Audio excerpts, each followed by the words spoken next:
Esoteric Meme Dissection Episode 1. From the Higgs boson presentation, the infamous PowerPoint unveiling a new elementary particle key to matter existence using the Comic Sans font. A diagram of cloud seeding, a type of controversial weather modification. Steganography, there's an image hiding inside this image using steganography. A child's cry, a clue to diagnosis. A medical album documenting cries of babies with various illnesses, regarded as one of the most difficult things to listen to. The pagan owl on the US dollar bill. An image documenting the teenage message, a series of interstellar radio transmissions using a theremin and binary digital information. Mud fossils in the titans of our world, a conspiracy theory that giants walk the earth and are preserved in mountains all over the world. Chuck E. Cheese death, conspiracy that Chuck E. Cheese was replaced in the 1990s. A hypothetical flag for technocratic North Korea. SCP Foundation, a secret organization studying paranormal phenomena. Assembly language, a low-level computer language closely related to machine code, the foundation of computers. Wikipedia editor badges. This meme therefore implies that this guy contributes to Wikipedia articles about conspiracy theory adjacent topics. Let me know which esoteric meme you'd like me to cover next. Esoteric Meme Breakdown Episode 2. 5-camera point cloud 3D reconstruction of 35mm film image. In Roman numeral 1, Arthur takes a photo of his family, but as seen in 1a and 2, Arthur's family takes photos of him. Knowing the metrics for camera angle, focal length, distance to object, and relative size of Arthur, and running the final images through a convolution kernel to extract more detail, the software is able to create a point cloud of Arthur. Point clouds are often precursors to making 3D meshes from photoscanned objects. This practice is called photogrammetry. This meme mildly mimics a scientific paper on the topic. Let me know which meme you'd like me to cover next. Esoteric Meme Breakdown Episode 3. We Are Not the Same. You post lyrics from your grandma's version of the Little Green Valley on the Mudcat Cafe. I directly email Bill Edwards of factual inaccuracies on the Brazilian tango section of ragpiano.com. We Are Not the Same. The Little Green Valley was a popular song written by Carson Robinson around 1928 and made famous by country singer Marty Robbins. Before recorded music was accessible, sheet music was popular, with people often modifying songs to fit their playing style. The Mudcat Cafe is a folk song database and discussion board. Ragpiano.com by Bill Edwards is a similar website for ragtime and other adjacent musical genres. The author of this meme boasts they have more clout in early 20th century music discussion circles than you do. Let me know which meme you'd like me to cover next. Esoteric Meme Breakdown Episode 4. Saddam Hussein's Hiding Place. This image was created by the British Broadcasting Corporation after Hussein's capture in 2003. Hussein was a controversial Iraqi politician painted by the Bush administration as a villain behind terrorist attacks and a hoarder of quote-unquote weapons of mass destruction. I'll leave the morality of the Bush administration and Saddam Hussein to the viewer and move on to what is most interesting and relevant, the HVAC system. Only one pipe delivers fresh air to the whole. This is extremely dangerous, and HVAC systems, even ones centuries old, include a second return/exhaust duct for circulating air. Even if the hole is connected to outside air, that does not guarantee airflow since air pressure levels will stabilize rapidly. If the fan was placed over the pipe, which it is not, and able to run in both directions, that could temporarily function as an intake and exhaust, but is not recommended. The consequences of improper ventilation in a confined space range from physically uncomfortable to a death from hypoxia, or the lack of oxygen. Ironically, hypoxia had a minor probability of being the cause of how Hussein actually ended up dying. Let me know which meme you'd like me to cover next. Esoteric Meme Breakdown, Episode 5, survive2797.org. While I couldn't find any information about these websites, they are similar to known religious and conspiracy theory adjacent organizations. Survive2797.org is likely similar to theories that the world would end at a certain time, such as 2012, 1999, or the arbitrary date of a rapture. Angelsresource.net and catfishingdemons.org are similarly named to the real website and sister websites of angelsheaven.org, a UFO religion which notoriously has many associated URLs with strange titles such as universepeople.org and cosmicpeople.com. Saintedpgpkeys.ai, cyberprophecy.org, and neutrinoprometheus.net speak to a digitization of religious prophecy akin to Temple OS, a 64-bit computer operating system developed by an American man named Terry Davis from 2003 to 2013. PGP is an encryption method allowing one to send encrypted messages to another, implying that angels are among us and we can use sainted keys to communicate with them. Let me know what meme you'd like me to cover next. Esoteric Meme Breakdown Episode 6. Kairos Scribe Jacobus, the Chronopoetic Sentinel. Not all that is covered is protected. Not all that is written is authored. A long feature set is also included in this play on the corporate LinkedIn action figures trend. Kairos is a Greek word for time with a historical connotation for that time being a critical moment. Chrono is derived from chronos, the personification of time, and a sentinel is a watchguard. Therefore, Jacobus is a guardian of poetic critical moments in time. Jacobus is an insurance underwriter. I'll come back to that. The quote at the bottom relates to his insurance company practices. Jacobus may cover you, but it is up to his discretion whether something is protected. The second part of the quote relates to an acknowledgement that the foundation of creative decision-making is human. Computers can generate text, but they have no agency, no authorship, no literature. Insurance coverage must not be dictated solely by AI. Knowing Jacobus is an insurance underwriter, that is, a person who analyzes risk and sets insurance rates, we can view this action figure as a powerful demigod born from flesh, computer, and insurance company who protects his customers from the devastating fate of improbable but extremely consequential critical events. These are sometimes referred to as long tail events or black swan events. These events don't happen often, but when they do, can be extremely costly, such as the $4.5 billion payout to Larry Silverstein after the World Trade Center buildings were destroyed in 2001. Jacobus holds the flaming quill of transcriptive fire and the scrolls of the Mendacorum. The quill allows him to only write when his intentions serve the greater good, not just his company. Mendacorum is derived from the Latin word meaning untruthful. This codex, or list of lies, allows him to know when people are attempting to commit insurance fraud. The person who made this works at an actual insurance company, and the fact that they let him make stuff like this is pretty amazing. Let me know what meme you'd like me to cover next. Esoteric Meme Breakdown, Episode 7, Them Nail He. This is an Elmo onesie on display at a thrift store, originally posted with the caption, Them Nail He, referencing a story annually retold in Christian mythology, the reanimation of Jesus Christ. The story goes that Christ was executed for blasphemy or challenging Roman authority. His crucifixion is recognized nearly universally by scholars as to actually have happened. The Christian narrative then diverges from that of historical scholars, claiming that Christ reanimated after being buried for 3 days. Elmo, a character from the TV series Sesame Street, just like how Jesus rose again, has the power to reanimate when a child puts on the onesie and wears Elmo's skin, allowing Elmo to rise again and spread Elmo's message of empowering children to try, fail, and ultimately succeed in exploring new activities. Happy Easter, and let me know what meme you'd like me to cover next.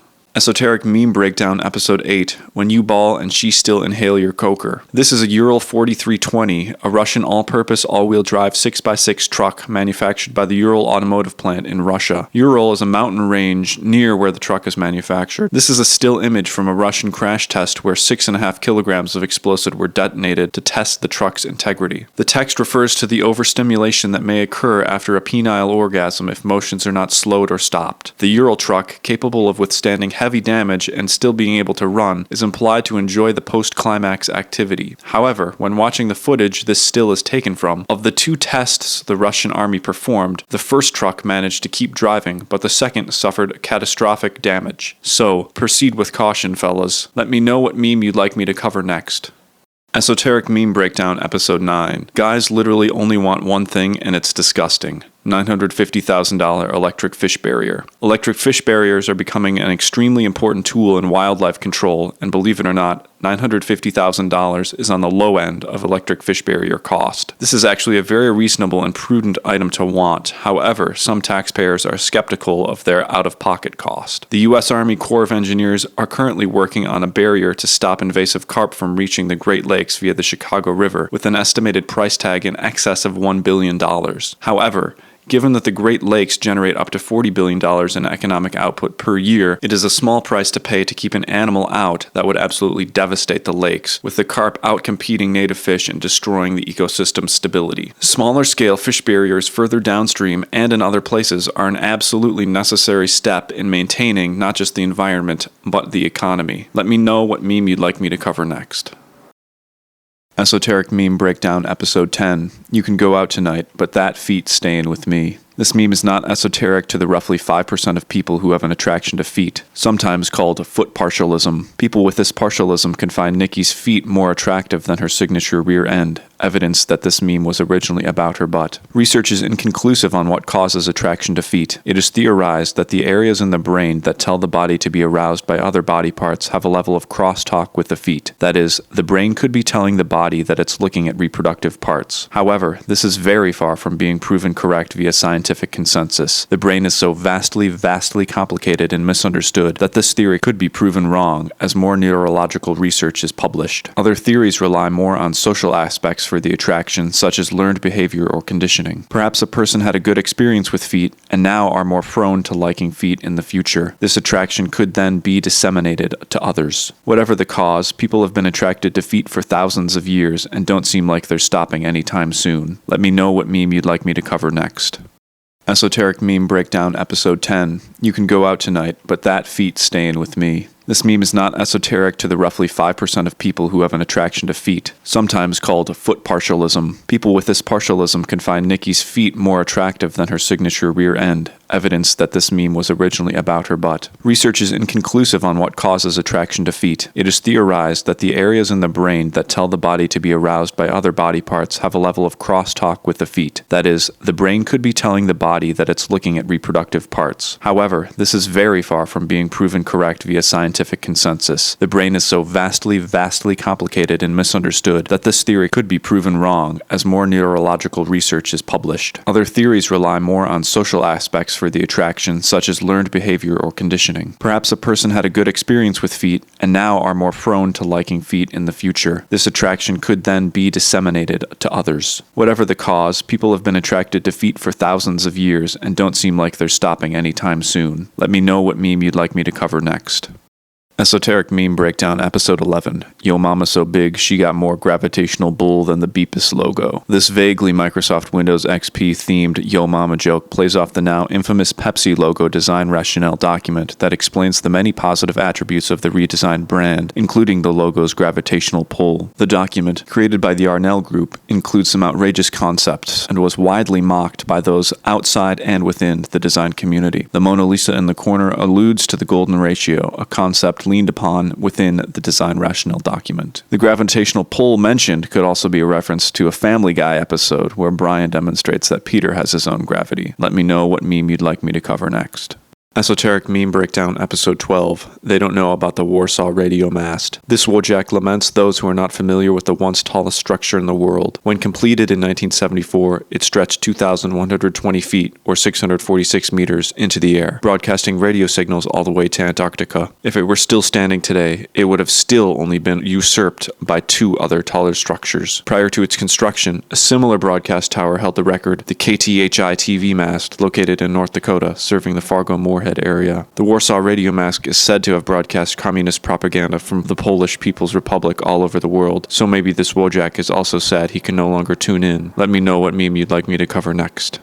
Esoteric Meme Breakdown Episode 13. Idiot cops who got humbled by sovereign citizens. This meme plays off the cops getting humbled by people smarter than them video genre, switching it to sovereign citizens. The cop in question is a CIA agent from the movie The Dark Knight Rises, and the sovereign citizen, in this case, is the villain from the same movie, Bane. Sovereign citizens are notoriously entitled crackpots who believe their body is its own country, but can also somehow still freely use resources from all other countries. The closest actual idea to this happening in reality would be foreign diplomats. When operating in other countries, these people's residency and belongings are actually considered property of their own country, not the country they reside in. This is called diplomatic immunity. However, if you're just some random guy driving without a license and registration, this does not apply to you. Bane, however, who later humbles the CIA agent by killing him, is probably the closest thing we have to an actual sovereign citizen you could get. Let me know what meme you'd like me to cover next.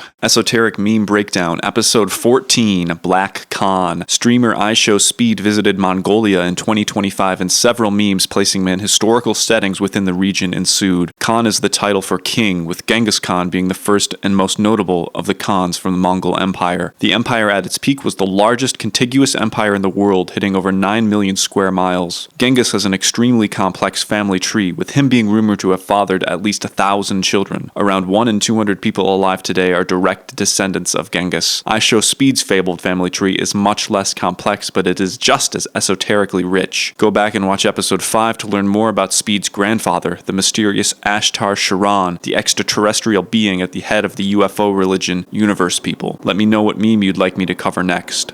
Esoteric Meme Breakdown, Episode 15. Mom found the creator of the white race drawer. This is a modification of the Mom found the pee drawer meme, where a little kid looks embarrassed that his mom found where he'd been peeing. The head in the modified image is that of Yaqub, a figure in the Nation of Islam, a religious organization that historically dealt more with black nationalism issues than that of the Orthodox Islamic faith. The religion was created in 1930 by Wallace Fard Muhammad, a man who claimed to be from several different countries and went from working at a food cart to starting a religion to being exiled from the United States even as a U.S. citizen. The story goes that Yaqub created the white race 6,000 years ago by selective breeding. Tragically, Yaqub died at the age of 150, but his breeding efforts continued by his associates. The whole breeding process is rather morbid, so, acknowledging the hard-to-swallow nature of the tale, it was revised by Dwight York in 1996. York, who is currently serving a 135-year prison sentence, changed Yaqub to be born with 2 brains after humans lost their psychic abilities after millions of years of intergalactic war. Yaqub died after one of his brains exploded. Wallace Fard's last known whereabouts was Mexico, after stating he was going back to his homeland of New Zealand, but his legacy remains in this meme in the United States and worldwide. Let me know what meme you'd like me to cover next. Esoteric Meme Breakdown, Episode 16. Articles about snooker, Wikipedia, me. This meme plays off the observation that there are a disproportionate amount of featured articles and news pieces about snooker compared to its popularity, with 37 featured articles about Q Sports, plus an unquantified amount of other featured snooker player biographies. One should also note that there are even more featured articles about other topics such as road and rail systems, but there is something comically non sequitur about Wikipedia's love of snooker. The image is from an anti-foie gras protest. Foie gras is duck or goose liver made by force-feeding the bird more food that they would ever naturally eat, causing them to develop a fatty liver. Its production is hotly contested, with most people agreeing it's animal cruelty, and rich people defending it because that's what rich people do. Let me know what meme you'd like me to cover next. Esoteric Meme Breakdown, Episode 17, How to Achieve Trap Mode, a meditation on identity in the digital age. This is a quote-unquote infographic of both helpful and tongue-in-cheek information on how to achieve a feminine physique and aura as a male. It references doing cardio but no resistance training, a common pitfall to those trying to lose weight but potentially desirable when you're going for this look. As well, it references drinking water from bottles composed of BPA, a plastic that's known as an endocrine disruptor, a material that can interfere with hormones. This image also contains text related to introspection and is at times mildly solipsistic, questioning if everyone they've ever met was just a bot. The diagram with a person is a Kabbalistic tree of life with 10 nodes representing different parts of human existence, such as wisdom, intelligence, beauty, etc. This meme may have been made for cathartic or therapeutic purposes, placing several ideas ranging from scientifically true to quack on one canvas, composing an image reflecting on how one should live one's life when one's own personal identity is enigmatic and elusive even to oneself. Let me know what meme you'd like me to cover next. Esoteric Meme Breakdown, Episode 18. Nick, that's why you are the thimble in this game, and I am Linpithema Humail. This image comes from the Hit It With a Car web series starring brothers Chris and Nick Alex, directed by Jason Steele, also known as Film Cow. Chris, the voice of Carl, the sadistic llama in the popular cartoon series Llamas with Hats, dons a blonde wig to play an over-enthusiastic lover of hitting stuff with a car. In the Monopoly episode, Chris criticizes Nick's low enthusiasm and compares him to the oft-reviled thimble game piece, whereas he is Linpithema Humail, a species of ant invasive in several different continents. The Argentine ant, native to northern Argentina and surrounding countries, is known for their super colonies spanning thousands of miles. The ants often exhibit unicoloniality, that is, ants will help and not compete with ants of the same species but from different nests of origin, which is much less common among other ant species. These ants can then outcompete native ants and take over their habitat, thus the connection to Monopoly, a game to take over all. I personally like the thimble. Let me know what meme you'd like me to cover next. Esoteric Meme Breakdown, Episode 19, E Pluribus Unum, doesn't work when you've lost your connective tissue. This meme is from the angry motorcycle riding skeleton genre popularized by places such as R the Pack and The Share Zone. E Pluribus Unum, the phrase everyone learned about in American middle school civics class but has since forgotten, means out of many one, a reference to the different states in the Union forming a cohesive country. Furthering the quote-unquote biker back to our roots nature of this meme is the Betsy Ross flag, with its form used from 1777 to around 1795. 1795, although that is disputed, with historian Grace Rogers Cooper dating its design to 1792. Ross was probably not the actual designer of this flag, as there were many other evolutions of the flag prior to hers, and there were more than a dozen other flag makers in Philadelphia at that time. Francis Hopkinson, the designer of some early paper money and other important U.S. symbols, took credit for the design but was refused compensation for it from the government. Hopkinson was one of the members on the design team for the Great Seal. The official explanation for the reverse of the seal was presented to Congress on June 20th, 1782. The pyramid represents strength and duration. The eye is of providence, a Christian motif. The Punisher's skull is a popular symbol among people who don't understand what it represents but thinks it looks cool, with Punisher co-creator Gary Conway saying this: "To me, it's disturbing whenever I see authority figures embracing Punisher iconography, because the Punisher represents a failure of the justice system. The vigilante anti-hero is fundamentally a critique of the justice system, an example of social failure. So when cops put the Punisher's skulls on their cars or members of the military wear Punisher's skull patches, they're basically siding with the enemy of the system. However, this skeleton understands its meaning. This skeleton is critiquing itself, as skeletons cannot naturally stay together, as they have no ligaments. This meme then implies that when people forget about what unites them, they cannot come together as a unified body for good." Let me know what meme you'd like me to cover next. Esoteric Meme Breakdown Episode 20. What if we signaled the advancement of ancient war vessels on the sacred shore of the Rhine together? This is a still image from a secondary camera shot of Jan Brotte and Anne-Marie Sundberg as they demonstrate the sound of the lure for a 2013 episode of Howard Goodall's Story of Music, broadcast on BBC Two. The lure is a Bronze Age ancient horn and is part of a complex and fascinating lineage of brass instruments. 56 bronze lures have been recovered, with the majority found in Denmark and others in Sweden, Norway, and Germany. These instruments may have been used in war or for signaling a number of things. It is unknown exactly what was played on them, with modern artists only giving interpretations of what could have been played. The Rhine is a major river in Europe. However, I tried to figure out where this river actually is, but my guess is somewhere in the UK or Sweden, as the program is from the BBC, but the artists are Swedish. Let me know if you have an idea of where this is. I came up short, and let me know what meme you'd like me to cover next.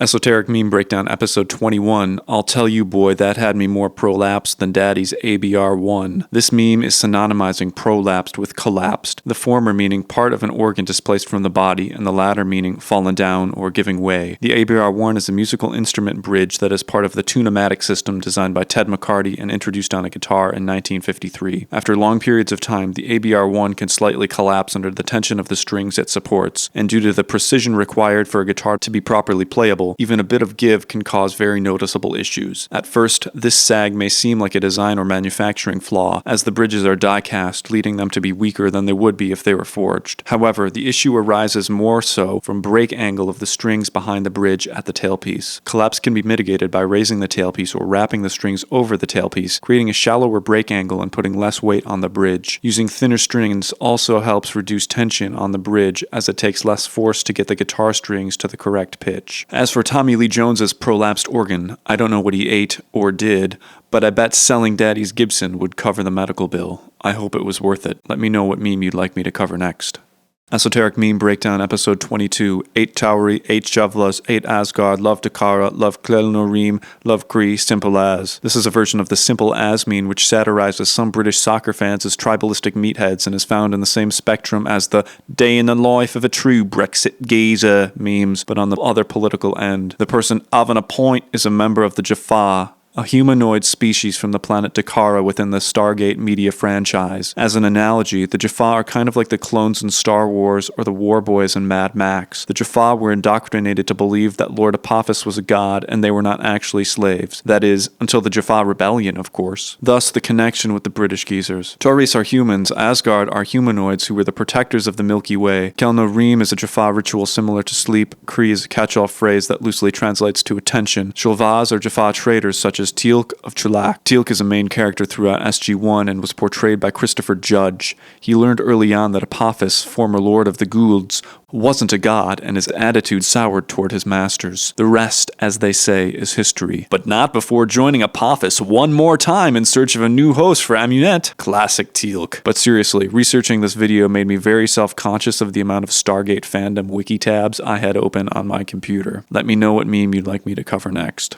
Esoteric Meme Breakdown, Episode 23, The Architecture of Symbolic Computers, is a book written by computer engineer Peter Kogi and published in 1991, detailing two possible futures of computer architecture as successors to the aging von Neumann architecture. Architecture in this case means literally how a computer is constructed. The established von Neumann model is analogous to a body composed of different organs, a processing unit, memory, etc., with certain built-in limitations. Whereas the new models discussed in this book, function-based and logic-based computing, introduced new paradigms and focus on different methods of computation, processing complex symbols rather than simple numbers. The antenna-looking thing is a visualization of multiple objects moving through time and space. Mapping in this way is called time geography, with geographer Torsten Hagerstrand referring to these diagrams as space-time aquariums. Time is on the z-axis, and location is on the x and y-axis. The original illustration represented a school. At the beginning of the day, students are all located in different areas of town, then they travel to school, where they congregate in a classroom, then they go home. This image was taken at Burning Man in 1990. The monolith with bones at its base is a reference to the 1968 sci-fi movie 2001: A Space Odyssey. In the movie, mysterious pillars watch over space for signs of life. In an early scene, an ape can be seen using tools for the first time after the arrival of the monolith. The diagram below is a timeline of Christian history. A schism is a split of a religion into multiple bodies, usually due to differences in belief. The diagram of the 5 transcendental radiations is taken from an article from vastabrupt.com, a website based within a genre of literary fiction derived from the Cybernetic Culture Research Unit, or CCRU, a collective that spawned a writing style that blended elements of theory, cyberpunk, and horror. Think of it as a Marvel Cinematic Universe or the non-canonical Star Wars Legends, but focused more on fantastical cyberpunk philosophy. In this diagram, each ring represents the layers of the Atlantean Cross, a purported symbol from the lost city of Atlantis. As a knowledge seeker progresses inward, they realize not the truth, but each prior layer's untruth, supposedly. The piecemeal elements composing this meme have been recontextualized to create a different meaning that only tangentially relates to the original parts. If we suspend our disbelief and skepticism and temporarily view this meme as not simply a nonsensical arrangement of cool-looking images and text, we can then interpret it this way. The many attractor pylons are spread out over the surface of secular history, waiting for a civilization to develop religion. These pylons then came together at a site where a unified religion was invented. That religion revolved around discovering the meaning of death. It lasted a while, and then many different religions exploded into being. This image was created by artist and writer Seeley, who used this image within an article titled "The Mainframe Behind Your Dreams." Seeley's usage and interpretation of what this image means is perhaps fundamentally different from mine, as Seeley's meaning may rely on a level of background lore found within CCRU adjacent spaces, and mine is focused mostly on what could be decoded from the direct representations of what were found within the overall image, not what they may symbolically mean within a CCRU narrative, as once an image is released into the public by the artist surrenders control of the artwork's quote-unquote true meaning. Let me know your interpretation and let me know what meme you'd like me to cover next.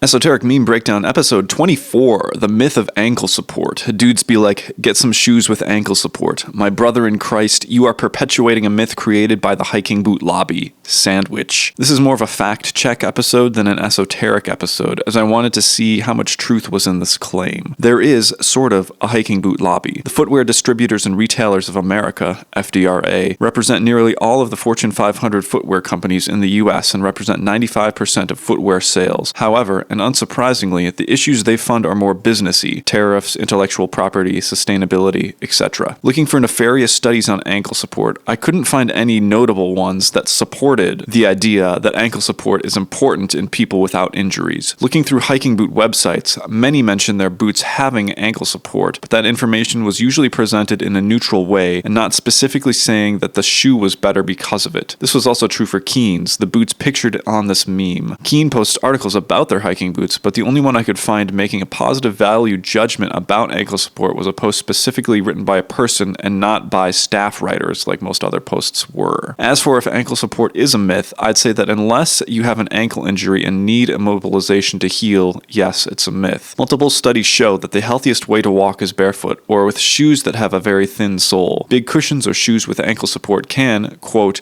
attenuate adequate stimuli and put unnecessary pressure on other parts of your legs, such as different different parts of your feet or knees, unnaturally wearing your body down faster. The truth is, we may never know how this myth started, but it seems mostly perpetuated by anecdotal accounts. Touting ankle support may help sell shoes, so companies aren't necessarily incentivized to correct people, but ultimately companies just do what consumers want, and if they want shoes without ankle support, they'll make those too. Let me know what meme you'd like me to cover next. Esoteric Meme Breakdown, Episode 25, The Best Paint Colors for a Kid's Room. This image shows an inspirational color palette for a kid's room. However, it's clear that these are not the original colors. What is lurking in this meme? If we use the eyedropper tool to get the hexadecimal triplet for each color, that is, the color code your web browser uses to render colors on websites, among other things, we now have this. Let's arrange these so that every number has its own cell. Now we have what looks like a number matrix. If we take all the numbers and add them up by row and column, we get something that looks like this. Each way you add up the numbers, the total for all rows or columns is 113, a prime number. But we also see that each row and column individually add up to numbers ranging from 9 to 26. If we convert the numbers to letters, assigning 1 to A, 2 to B, and so on, the bottom spells out VLOLs. That could be gibberish, but to me it sounds like very laughing out louds. The rows are more interesting. That spells out ITSLOSS, or It's Loss, referencing a popular Control-Alt-Delete comic known for people creating abstract representations of a famous strip titled Loss. This is one such representation. Well, these aren't great colors for a kid's room, but luckily they won't be needed anyway. Let me know what meme you'd like me to cover next.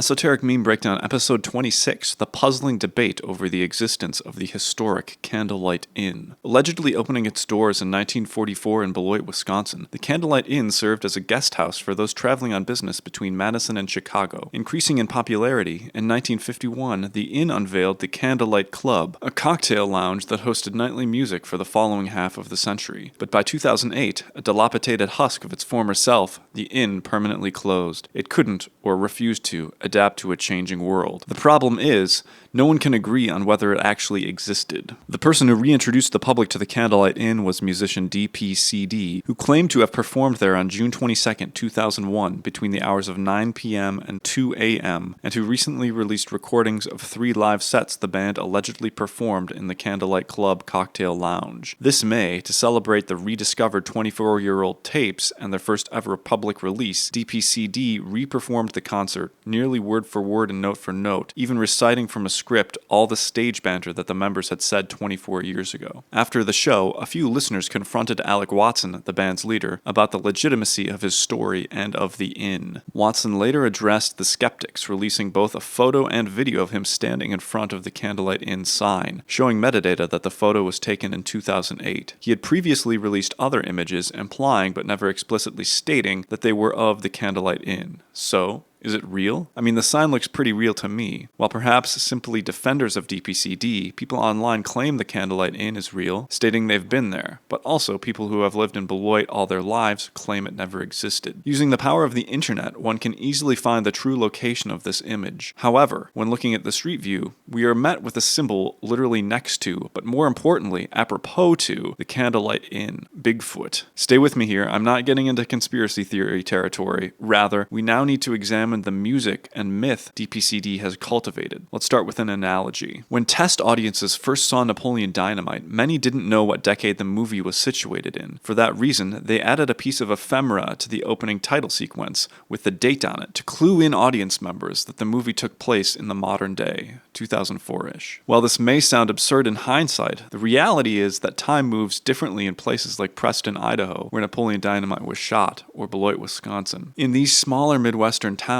people drive older cars, houses have dated interiors, restaurants keep the same menu forever. Change happens so slowly that outsiders can feel as if they've stepped into a different era of American life, and they kinda have. These small towns, or pockets within them, can become islands of timelessness. People bashed the movie for being absurd and unrealistic. However, to others who live on similar islands, it felt very, very real. DPCD created a recording that channels this feeling of unbelievable hyper-specific timelessness by virtue of the music itself and how we contextualize catalyzed its release in a veil of Midwestern myth. The songs themselves feel as if they could have been written and recorded any time from the 20s through the 1960s, and were written with the same techniques many songwriters found in the Great American Songbook used during their time. Listeners of oldies radio wouldn't even bat an eye if a song like Good Things Come to Those Who Wait came on. However, this is more than musical pastiche. DPCD has encapsulated and archived the feeling of walking into a still active space lost to time via immaculate music and deadpan banter. A feeling like you've just set foot onto a 1950s high-budget movie set, but none of the actors break character even when the cameras stop rolling. It's a strange feeling, disbelief mixed with curiosity mixed with a sense of amazement. As for if the Candlelight Inn is real, well, there are literally multiple places called the Candlelight Inn found throughout the United States, but none that I could find in Beloit, Wisconsin. But then again, it's hard to prove the non-existence of something that someone else claims no longer exists. But to finish with one more analogy, if you're wasting away in Margaritaville, does it really matter what city and state that Margaritaville is in? Does that change anything? No.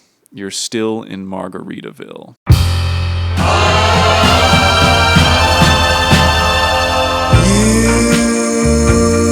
You can't say I didn't try. Let me know what meme you'd like me to cover next. Esoteric Meme Breakdown, Episode 27, E.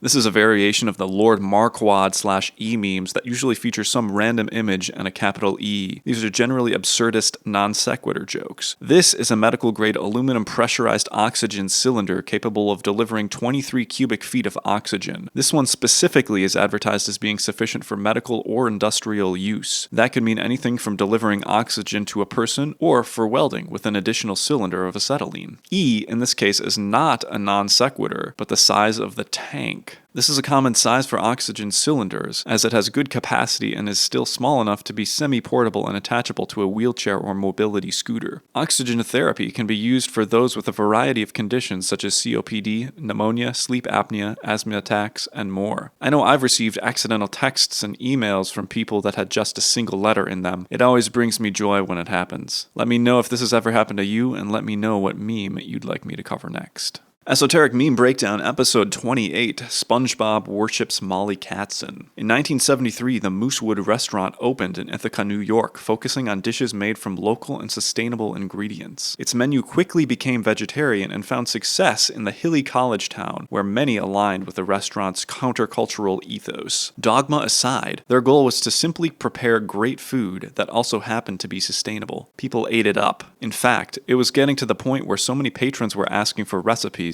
the staff thought it easier to create a cookbook. The first 1974 print run of the Moosewood Cookbook was limited to 800 copies and led to multiple self-published reprints before the book was picked up by a publishing house in 1977. From there, it spread like wildfire and became a top-selling cookbook, now ranked number 6 on the New York Times' list of most influential cookbooks of the past 100 years. It has also won a prestigious James Beard Award, and first edition 1974 copies sell for hundreds of dollars, with a pretty clean version on sale now with an asking price of $5,000. Molly Katzen was the illustrator for the interior pages, handwriting all the text and drawing the illustrations. While it was truly a collective effort, Katzen emerged as the face of the book. She later went on to create more books, including the celebrated Enchanted Broccoli Forest cookbook and even some cookbooks for kids. Now a plant-based food icon with a cult-like following, she and the Moosewood Collective paved the way for many to see that vegetarian food didn't have to be something bland and mushy, but could in fact be enjoyed. Let's hope Mr. Krabs doesn't catch SpongeBob in this blasphemous act within the walls of the meat lover's paradise that is the Krusty Krab. Let me know your favorite vegetarian dish, and let me know what meme you'd like me to cover next.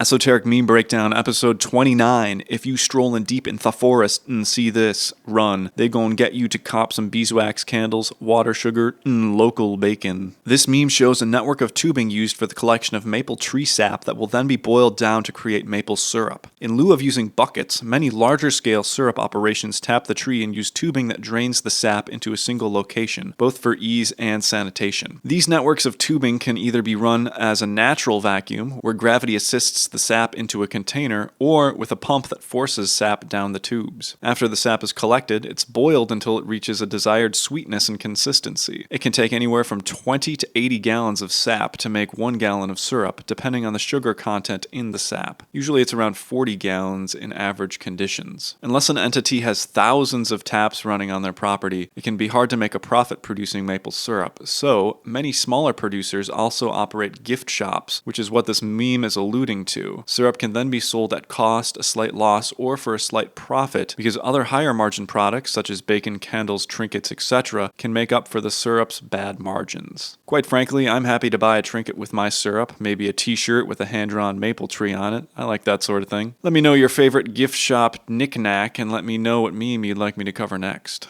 Esoteric Meme Breakdown, episode 30. He's a 10, but he mutters quando omni fluncus moritati every night before lying down. This is a pseudo-Latin phrase that, at least within the Possum Lodge, translates to, when all else fails, play dead. The phrase is muttered by members of the Possum Lodge, a men's club on Possum Lake in Canada, before reciting the man's prayer. I'm a man, but I can change, if I have to, I guess. If you still can't imagine this as a major red flag, members of the lodge are notorious for their unkempt appearance, over-reliance on duct tape, and a general indifference to the odors they emit. The Possum Lodge is a fictional lodge found within the Red Green Show, a Canadian TV series that originally aired from 1991 to 2006. The show was stocked with Canadian knuckleheads who generally thought they knew more about stuff than they actually did, and generally ended up in jams because of it. The series canonized duct tape as a cure-all within North American men's culture, dubbing it the handyman's secret weapon. Ladies, when stalking his social media before a first date, if you see him wearing this patch on his fishing vest, tell him you just got bad diarrhea and stay home. Otherwise, he'll be pulling up in the most dilapidated car you've ever seen. Thank you for watching, and in the words of Red Green, keep your stick on the ice. I'm pulling for you. We're all in this together.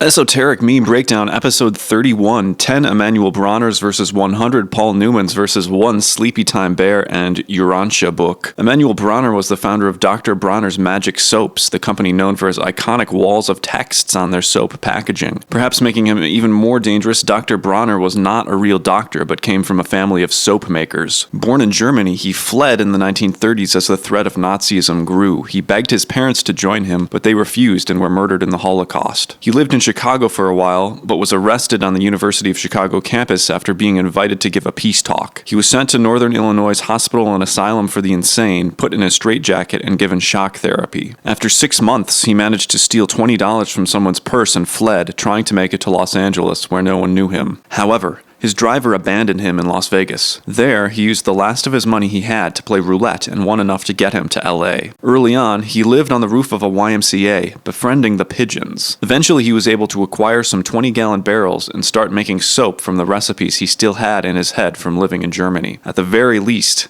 this man should be thanked for making hippies smell a bit better. Also an iconic product packaging king, Paul Newman started his career as an actor after his time in the Navy in World War II. His acting career went well, but he had a side hustle. People couldn't get enough of his salad dressings he made with his friend A.E. Hotchner. The two scraped together some cash and started Newman's Own. Since 1982, Newman's Own has given over $600 million to charities, including numerous youth projects. While an achievement in its own right, Newman said his biggest accomplishment was coming in at number 19 on Richard Nixon's enemies list. Needless to say, Newman has public opinion on his side, and his combat skills should not be underestimated. The Sleepy Time Bear was created in 1973 by artist and early Celestial Seasonings employee Beth Underwood. He's been sleepy ever since. The Urantia book is a 2,000-page book, supposedly written by celestial beings, covering many existential adjacent topics. Co-founder of Celestial Seasonings, Mo Siegel, is thought to have taken inspiration from the book when creating the tea company. However, I could not confirm as to whether the Sleepy Time Bear has read the Urantia book, but my guess is that he has not, given he is always so sleepy. Truth be told, these guys would never fight each other. Their strong moral compasses prevent that. The better question is, if and when they teamed up,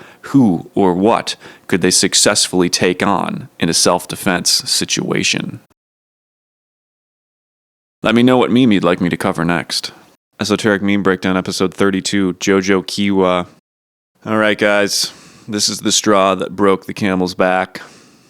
You have pushed me to my limit. No more. No more of this type of meme. This is why we cannot have nice things. No more AI requests and no more AI pun requests.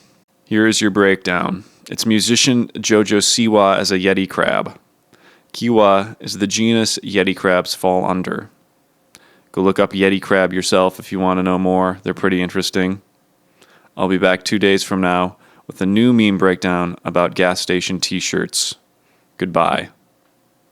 Esoteric Meme Breakdown episode 33, Gas Station T-Shirts. Before I begin, I just want to say I'm sorry about Wednesday's public meltdown. Anyway, today's video is a little different. 9 years ago, around June of 2016, I thought it would be cool to make t-shirts that look like the ones you see sold at gas stations, where they only have sizes XL to 3X left in stock. So I downloaded hundreds of royalty-free fonts and made 50 t-shirts over the course of 2 days. For whatever reason, in my head, peak life for me was to make t-shirts they'd sell in gas stations. I guess call me crazy for that one. It never worked out, so basically I'm a failure. I put them on Zazzle when it was clear I had no idea how to market t-shirts to gas stations, and then forgot about them until now. Consider snagging one if you'd like. There's a link in my link tree in my bio. I'm trying to figure out more ways to keep this series going. Getting a shirt is one such way. I'm not sure if I have enough clout yet for a Patreon or whatever, so also let me know if you'd want to see merch or memberships or whatever else the cool kids are doing these days. Thank you so much for the support you've shown, and I'll be back shortly with more meme breakdown content of the esoteric variety. Let me know what meme you'd like me to cover next.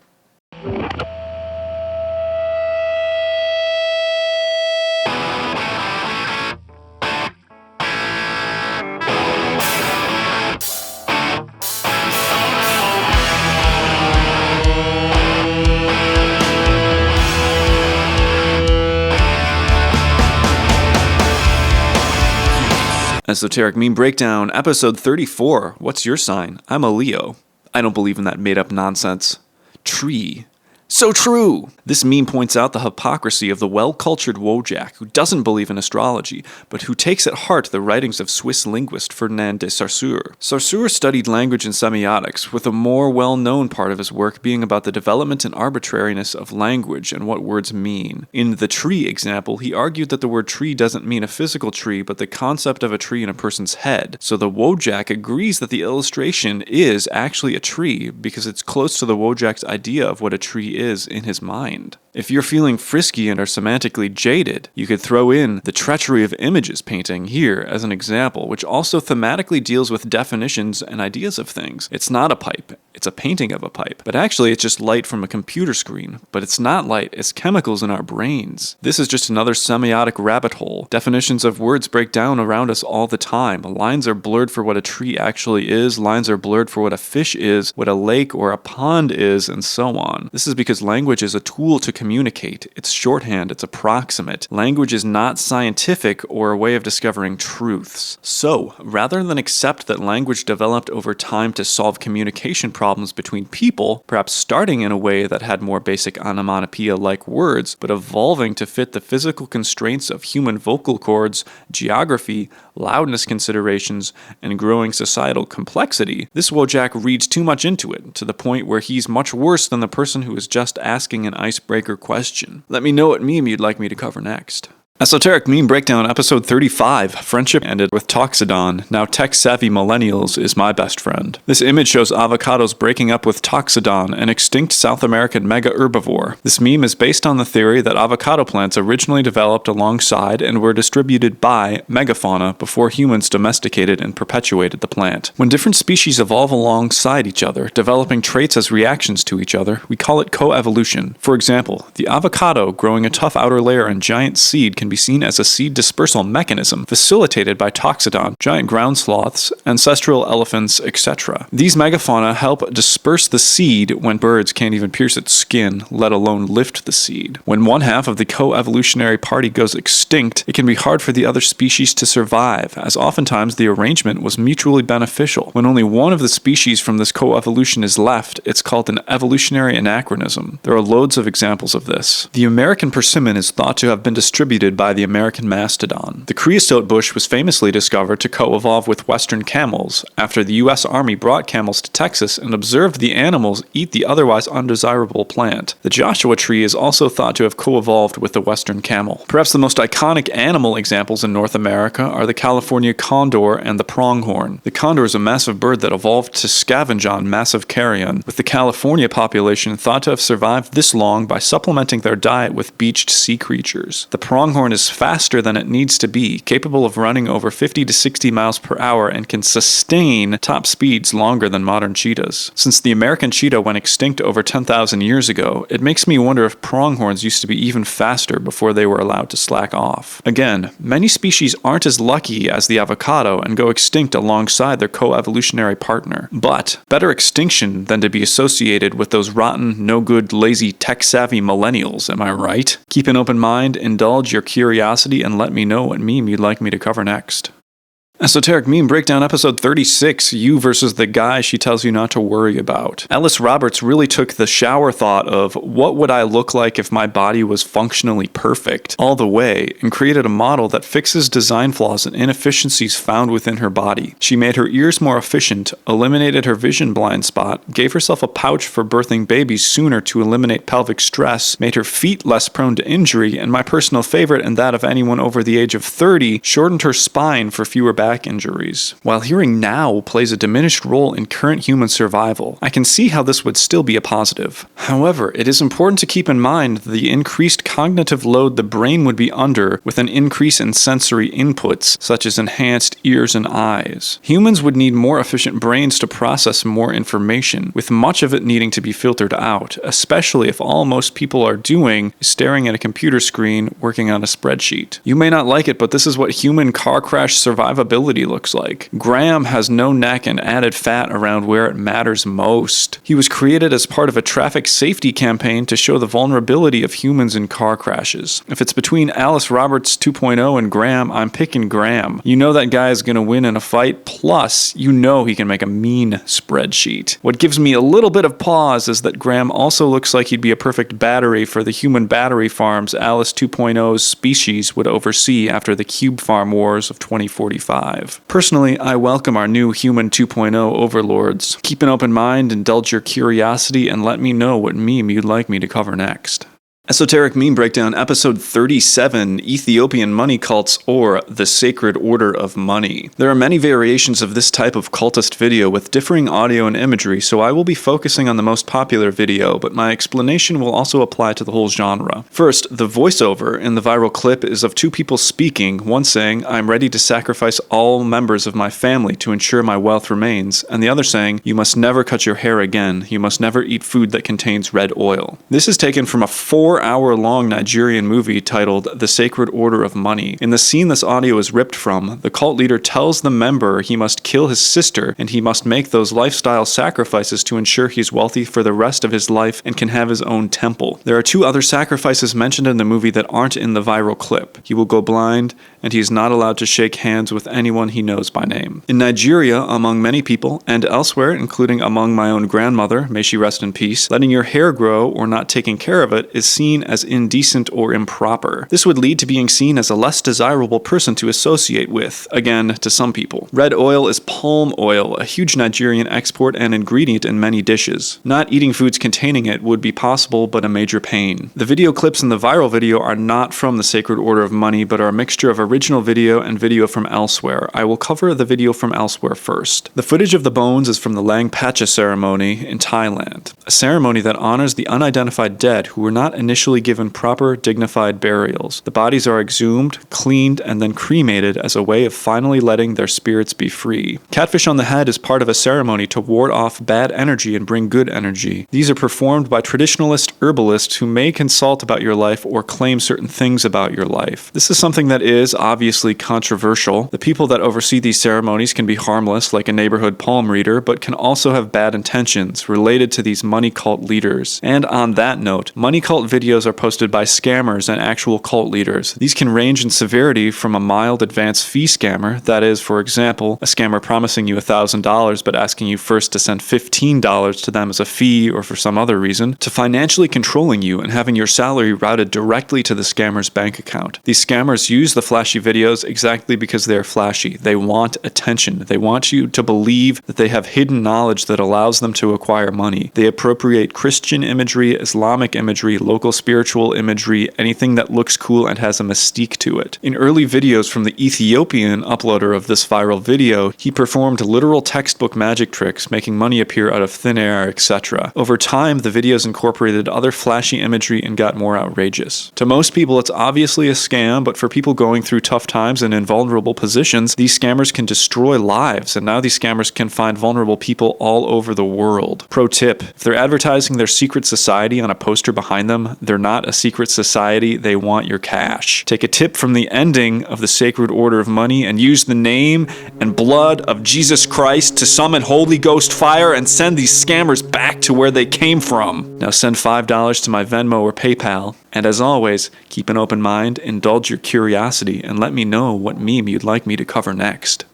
Esoteric Meme Breakdown, episode 38. When you're a field mouse, but the genie is hard of hearing. I said no more hawks. You are welcome. The poor field mouse, who now resembles output from early AI image generation models, has had its wish misheard by the genie. Instead of eradicating the world of hawks, that is, the birds that eat small animals, the genie has eliminated hawks, spelled H-O-X, the genes in charge of directing where body parts grow on an organism during the developmental process. Obviously, having these genes is crucial to the development of most living things we see every day. If these HOX proteins are modified or removed, strange things can happen. Body parts can start growing in very wrong spots. In this image, we can see legs growing where the fruit fly's antenna should be. There are many other examples of errors that can spout from HOX gene disorders. The complete removal of HOX proteins within an embryo would be a non-starter, resulting in unviability. If a switch were thrown after the creature was fully developed, like in the case of this field mouse, limbs would probably stay in the same spot and wouldn't migrate. However, parts of the body that are often regenerating, think reproductive tissues, lungs, muscles, bones, etc., could start to deteriorate or improperly function. If your name is Catherine A. Hubert or Deneen M. Wellick, in the comments, please let us know what you think would happen. Living creatures more than 550 million years ago didn't have these genes and certainly did look more blob-like. Scientists are actively researching how these genes originated and what the common ancestor looked like for the very first species of HOX-carrying animals. Trichoplax is of special interest to scientists as it may contain HOX genes that may have looked like those early HOX-carrying animals. There is currently a lot of debate surrounding sponges and where they should fall within our timeline. Currently, we think the last common ancestor pre-HOX is some animal that existed here within the Chonozoa. Regardless, luckily for the mouse, it still has 2 wishes left. I just hope it can speak now that its body is a potato sack meat prison, much like my own. And yours. Keep an open mind, indulge your curiosity, and let me know what meme you'd like me to cover next. Esoteric Meme Breakdown, episode 39, $104.3 trillion before tax, but you can't deep listen with your levitating Aeolian harp for 2 days. Are you doing it? An Aeolian harp is an old musical instrument powered by the wind. Aeolian meaning produced by the wind. Wind passes over the strings and causes them to oscillate. This is called the von Karman vortex street effect. It's a very cinematic, drone-like sound. You've probably heard it in movies. However, the instrument in the meme appears to be using bottles to generate sound, like when you blow on the top of a bottle and it makes noise, so perhaps more accurately, this is a sound sculpture. In the video this is taken from, you can see the unit move as the wires flex, causing the angle of the bottles to change relative to the wind, creating some sonic interest. This is part of a larger Aeolian instrument installation by Mario Ciccioli in 2006 in Tuscania, Italy, where it did appear there were also true Aeolian harps present. Deep listening is a term created by Pauline Oliveros after she made an audio recording deep inside the cistern at Fort Worden in Port Townsend, Washington. Deep listening means both literally deep, as in underground, as well as deep, meaning with a meditative focus. Deep listening is a practice for people to become more sonically aware of their surroundings. Oliveras created the Deep Listening Band alongside Stuart Dempster and Panaoidis in 1988. Their 1989 album, Deep Listening, is up there with Alvin Lucier's I Am Sitting in a Room and William Basinski's The Disintegration Loops of interesting albums that I may personally find more pleasant to talk about than to listen to. And just for fun, I did the math on how much money after tax $104.3 trillion would be in my state of residence. That would be approximately $53.4 trillion, which is absolutely not enough money to justify not listening to my levitating Aeolian harp in an underground cistern for 2 days. Pass. Keep an open mind, indulge your curiosity, and let me know what meme you'd like me to cover next. Esoteric Meme Breakdown episode 40, Where Do You Hunt At? At the Library for Owls. Out of the way, birdlets. This is a modification of the Where Do You Work Out meme. We have a Cooper's or maybe a sharp shintok, something within the accipiter genus, as the weightlifter who doesn't read, a barred owl as the kid who reads but doesn't lift, and a northern hawk owl who does both. The elusive northern hawk owl has the best of both worlds. It's a non-migratory true owl within the family Strigidae, but it silently hunts with its feathered legs during the day, unlike most other night owls. It is indeed an elusive bird, and due to this we know less about it than most other North American birds. Outside of northern Eurasia, it hangs out mostly in Canada and Alaska, and has a low population density, making it unlikely you'd see one sniping mice in your backyard. Rudy Pohl captured great footage of one caching a vole in a tree cavity, an activity they will engage in if they don't feel like being a member of the Clean Perch Club. There is interesting discussion as to whether or not forest fire suppression hurts the species, as the birds prefer hunting in areas bordering between forested and open land, the type you'd get after a fire. If you live in the range of the northern hawk owl, let me know if you've ever seen one before, or if you've ever personally stored a red-backed vole in a tree to snack on for later. Keep an open mind, indulge your curiosity, and let me know what meme you'd like me to cover next. Esoteric Meme Breakdown episode 41, Delusian Son or Hegelian Daughter. On the right is a page from Bon of Luxembourg's prayer book, also called a Book of Hours. This miniature, that is, this illustration found within an enlightened manuscript, depicts a vertical spear-inflicted side wound on Jesus Christ's body that he received after dying on the cross when a Roman soldier poked him to make sure he had actually died. Also present in the illustration are instruments used to torture Christ. The text is part of a prayer describing Christ's suffering as he was crucified. Bon of Luxembourg was of high society and lived from 1315 to 1349. It was common in this time for the rich to have luxurious prayer books. These prayer books were made for a single person, and people often touched or kissed their books, as prayer was an intimate process, a way to communicate with God. The elephant in the room is that it looks like female reproductive parts. While we may never know if Bon was gay, it was rumored that one of her sons was gay. However, this is disputed. What is not disputed, however, is that while heteronormativity was dominant, stuff still slipped through the cracks, and the feminization of Jesus, for whatever reason, did occur. Instead of playing a PSP like in the original, the Delusian Son is admiring the blurb on the back of Fanged in Noumena by Nick Land. The books from left to right in the foreground are Normal Life by Dean Spade, The Xenofeminist Manifesto by Laboria Cubanix, and Anti-Oedipus by Gilles Deleuze et Félix Guattari. Together, these books are a provocative statement on the character's interests regarding being, gender, capitalism, and other such topics that dance in the mind of a wide-eyed alternative Gen Zer with a penchant for the bleeding or otherwise edge. Author Nick Land, former professor, former member of the CCRU, which I've mentioned in a previous video, and current neo-fascist, was heavily inspired by the writings of Deleuze and Guattari, although that may not mean that their views are congruent. The book the Son is reading was described in its slipcover blurb as Mad Black Delusianism, which is where the Delusian could come from. But let's take a step back for a moment and soak in the whole thing. Let's not lose the forest for the trees. On one side we see disembodied organs. To some, that literally makes someone a daughter, simply what reproductive organs they possess. On the other side of the spectrum is a person labeled a son who is overtly feminine and isn't interested in gender norms. This would then imply that philosopher Hegel, or the Hegelian school of thought,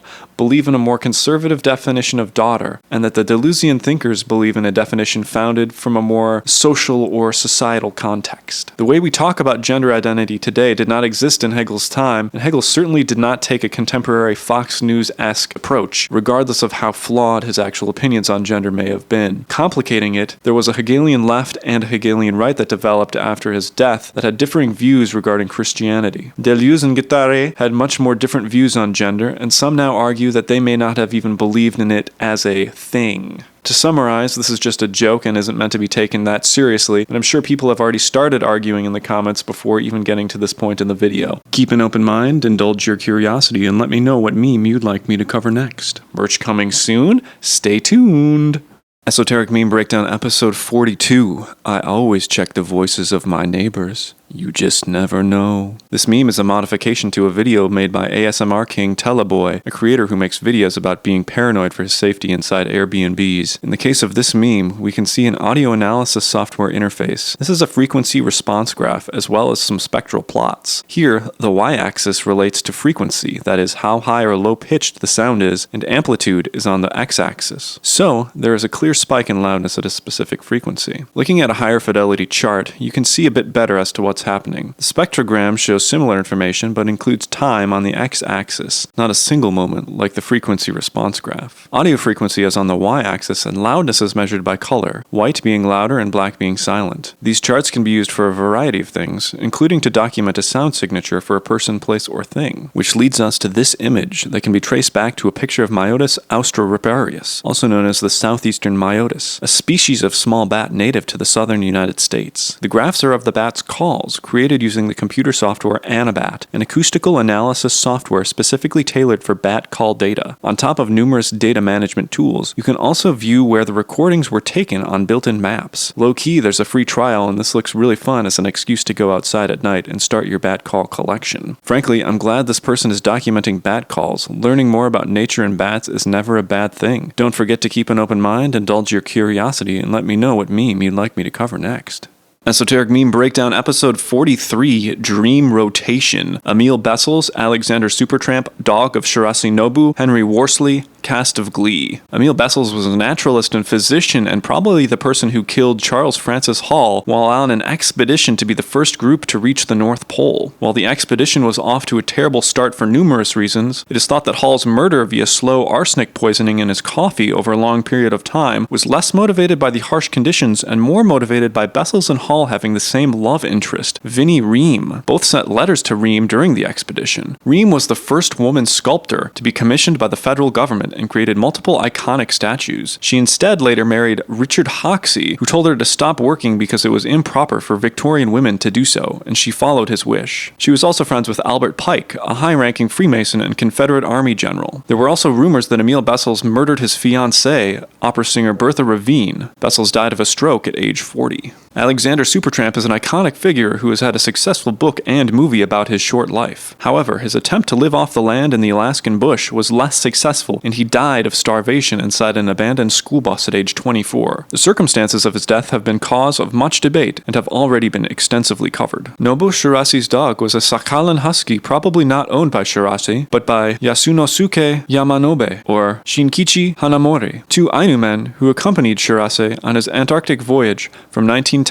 to 1912. They may also have convinced Shirase to use dogs instead of Amoriski ponies for the voyage. I couldn't find a way to date this image to see if it was part of Shirase's prior voyage or the more successful 1910 voyage, but either way, many of the dogs died during both voyages, with only a few surviving from each journey. There's anecdotal evidence suggesting that multiple dogs were released back onto the island of Sakhalin upon their return. Regardless, it was probably a very good dog. Shirase lived to age 85 and was crippled with debt until age 74. He died of intestinal disruption. His death poem reads, "Even though I am not there, I will search for the treasure buried beneath the Antarctic soil until it is brought to this world." Henry Worsley was an explorer who died at age 55 trying to cross the Antarctic by himself in 2016. There is a so-called Glee curse where cast members end up being unlucky. Evidence of this includes 3 of the cast members dying at ages 31, 33, and 35. There were reports of bad to horrible behavior on set as well. An unfortunate and tragic story. So, this meme is about hanging out with ill-fated people. I think it'd be quite an interesting chill sesh. I'd also love to see the rest of the slides to this PowerPoint presentation. Keep an open mind, indulge your curiosity, and let me know what meme you'd like me to cover next. Esoteric Meme Breakdown episode 44, Professional Protesters. Before we get to the man, the myth, the meme, and the galaxies, Frank Chu, let's look at 2 other top protesters and quickly investigate how common quote-unquote paid protesters really are. People accuse protesters as being paid as a way to discredit the morality of their political opponents. Paid protesters, That is, an organization paying someone, for example, $200 to show up with a sign is not common. Paid protesting is accused by people all the time because it is easy to make accusations. It's hard to back them up, but no one is paying attention by that point. This is different than astroturfing, a common political tactic where the rich create whole campaigns of organizations to pass them off as grassroots, often trying to appear like they have more members than they actually do. Anyway, on to my 3 noteworthy professional protesters. Concepcion Pichotto protested in front of the White House for 31 years straight, the longest continuous protester in U.S. history. She was against the proliferation of nuclear weapons and a proponent of peace. The White House Peace Vigil, the protest she was a part of, started in 1981 and is still going to this day. She was assisted by members of the Occupy Peace House, a nonprofit with the motive of creating a, quote, more loving, peaceful, and sustainable future. Stanley Green advocated for a low-protein diet, thinking lower protein would lower the libido and make people kinder. He protested for 25 years until his death, and it was estimated that he sold 87,000 copies of his ever-changing opus, 8 Passion Proteins with Care, that he printed on his own press. Protein is an essential nutrient, and you do feel better when you eat it. Does it do much beyond that? Yes, but not necessarily in the way he's talking about. Frank Chu is a professional protester who's protested enough about his cause that he had a now shuttered bar named after him. His cause is raising awareness to the idea that he was the star of a reality TV show that was broadcast in at least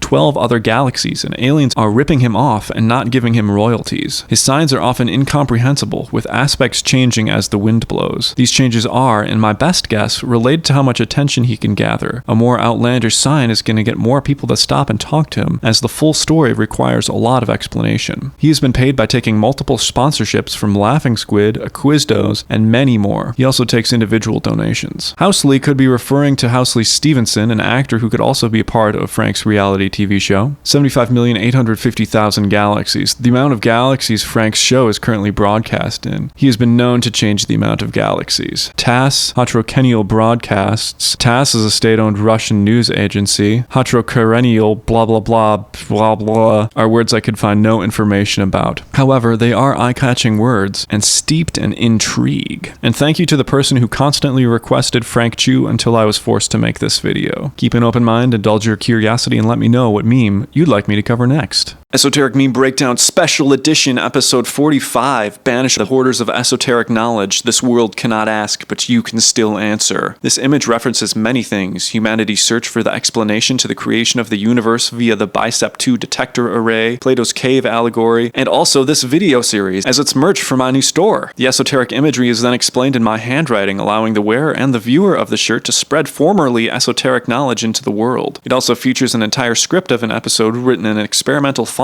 I made where its lines always flow from left to right. This overall design takes inspiration from myself and Castle Garrison's concept album Against the Basilisk. Lyrics from All of the Light Bulbs Are Burning Out, a song about illumination, metaphorically speaking, make up the lower body of text. On that theme, there is an excerpt from the aforementioned Plato's Republic cave allegory, in the closest I could find to the original Greek text. I also put my family's old dog, Chester, on it, as he was the original inspiration to start Friendly Puppy Music, the experimental pop obsolete media record label, which then birthed the Friendly Puppy Music Center for Basic Research, a shadowy basic research institution that I'm a part of. There's an image of a poem from the art exhibition Physical Digital Bourgeoisie Street Art and Poetry for Untrained Neural Networks, both suspended in 103 trillion carat diamond, where each subsequent line uses only letters found in the previous line, containing themes regarding to feeding computers ethical and empathy building data, and so on and so on. This is available with short and long sleeves on black and white. There is also more stuff. It can be found at shop.bjornd.al or on the TikTok shop. Thank you all so much for the support you've shown. I really appreciate it. And even if you don't like the merch or don't have money to buy it, know your positive comments mean a lot to me. Keep an open mind, indulge your curiosity, and buy some merch. Esoteric Meme Breakdown Episode 46, The Squalamoosening. You'll never be Moss. This is a third layer meme, or a modification to the original image of a cartoon drawn by reactionary cartoonist Ben Garrison. The first modification makes the meme into a pea is stored in the balls joke, which was then modified again to be about moss and lichen. This version plays off the fact that, while often visually similar, moss and lichen are two very different things. First, Mosses are plants, unlike lichen. Mosses have leaves attached to a stem, reproduce via spores, sort of like ferns, and photosynthesize. They're old, evolutionarily speaking, and lack many things that quote-unquote modern plants have, such as a sophisticated vascular system or roots. Instead, moss chooses to just take in water and sun directly from their bodies and uses rhizoids to anchor them to rocks, trees, or my neighbor's camper van. Lichen is not moss! Lichens are their own thing, or their own things, as lichens are a symbiotic relationship between fungi and algae or cyanobacteria. The fungus creates the structure of the lichen, and the algae photosynthesize, feeding the fungus, while the fungus protects the algae. Many lichens have more than one fungus and may also contain a yeast. We are learning new information about lichens still today. Much like how our ancestors thought brews were just water, hops, and some sugary thing. We now know that both brews and lichen contain some level of yeast. It was just floating around in the air. We had no idea. Now that we can safely say moss and lichen are very, very different, let's move on to these labels. For starters, lichen could also fill up at the trees pump, and moss can also grow on rocks. Cyanobacteria are an essential part of lichen. If the cyanobacteria station was closed, which it wouldn't be just because of a rock outage, that would indeed hinder lichen development. However, there are mosses that have mutual relationships with cyanobacteria, as cyanobacteria is a nitrogen fixer. Also, not to go back to the original illustration, but gas pumps also don't work during a power outage. Regardless of their biology, which truly is so vastly different, mosses being part of the kingdom of plantae, and lichens being members of the kingdoms fungi and bacilli, moss and lichen's ecological niches overlap a great deal. They're often found in close proximity to each other, and both do photosynthesize, just in different ways. They both can grow on the ground. Squalamucining is verbifying the word squalamoose, which is a type of lichen that has overlapping scales. So, as a verb, that means you'd be making that type of lichen out of its component parts, transitioning it from a mere fungus and cyanobacteria to a lichen. So regardless of they're different, they still do basically the same things in many of the same locations. This is just convergent evolution. So for all you bryologists, mycologists, and lichenologists who have it out for each other, just know your lives maybe aren't so different from your colleagues in different fields after all. There's enough space in the forest, the sidewalks, and my neighbor's camper van for all of us. We can all get along. The end. I'm liking what I'm seeing. I have merch now.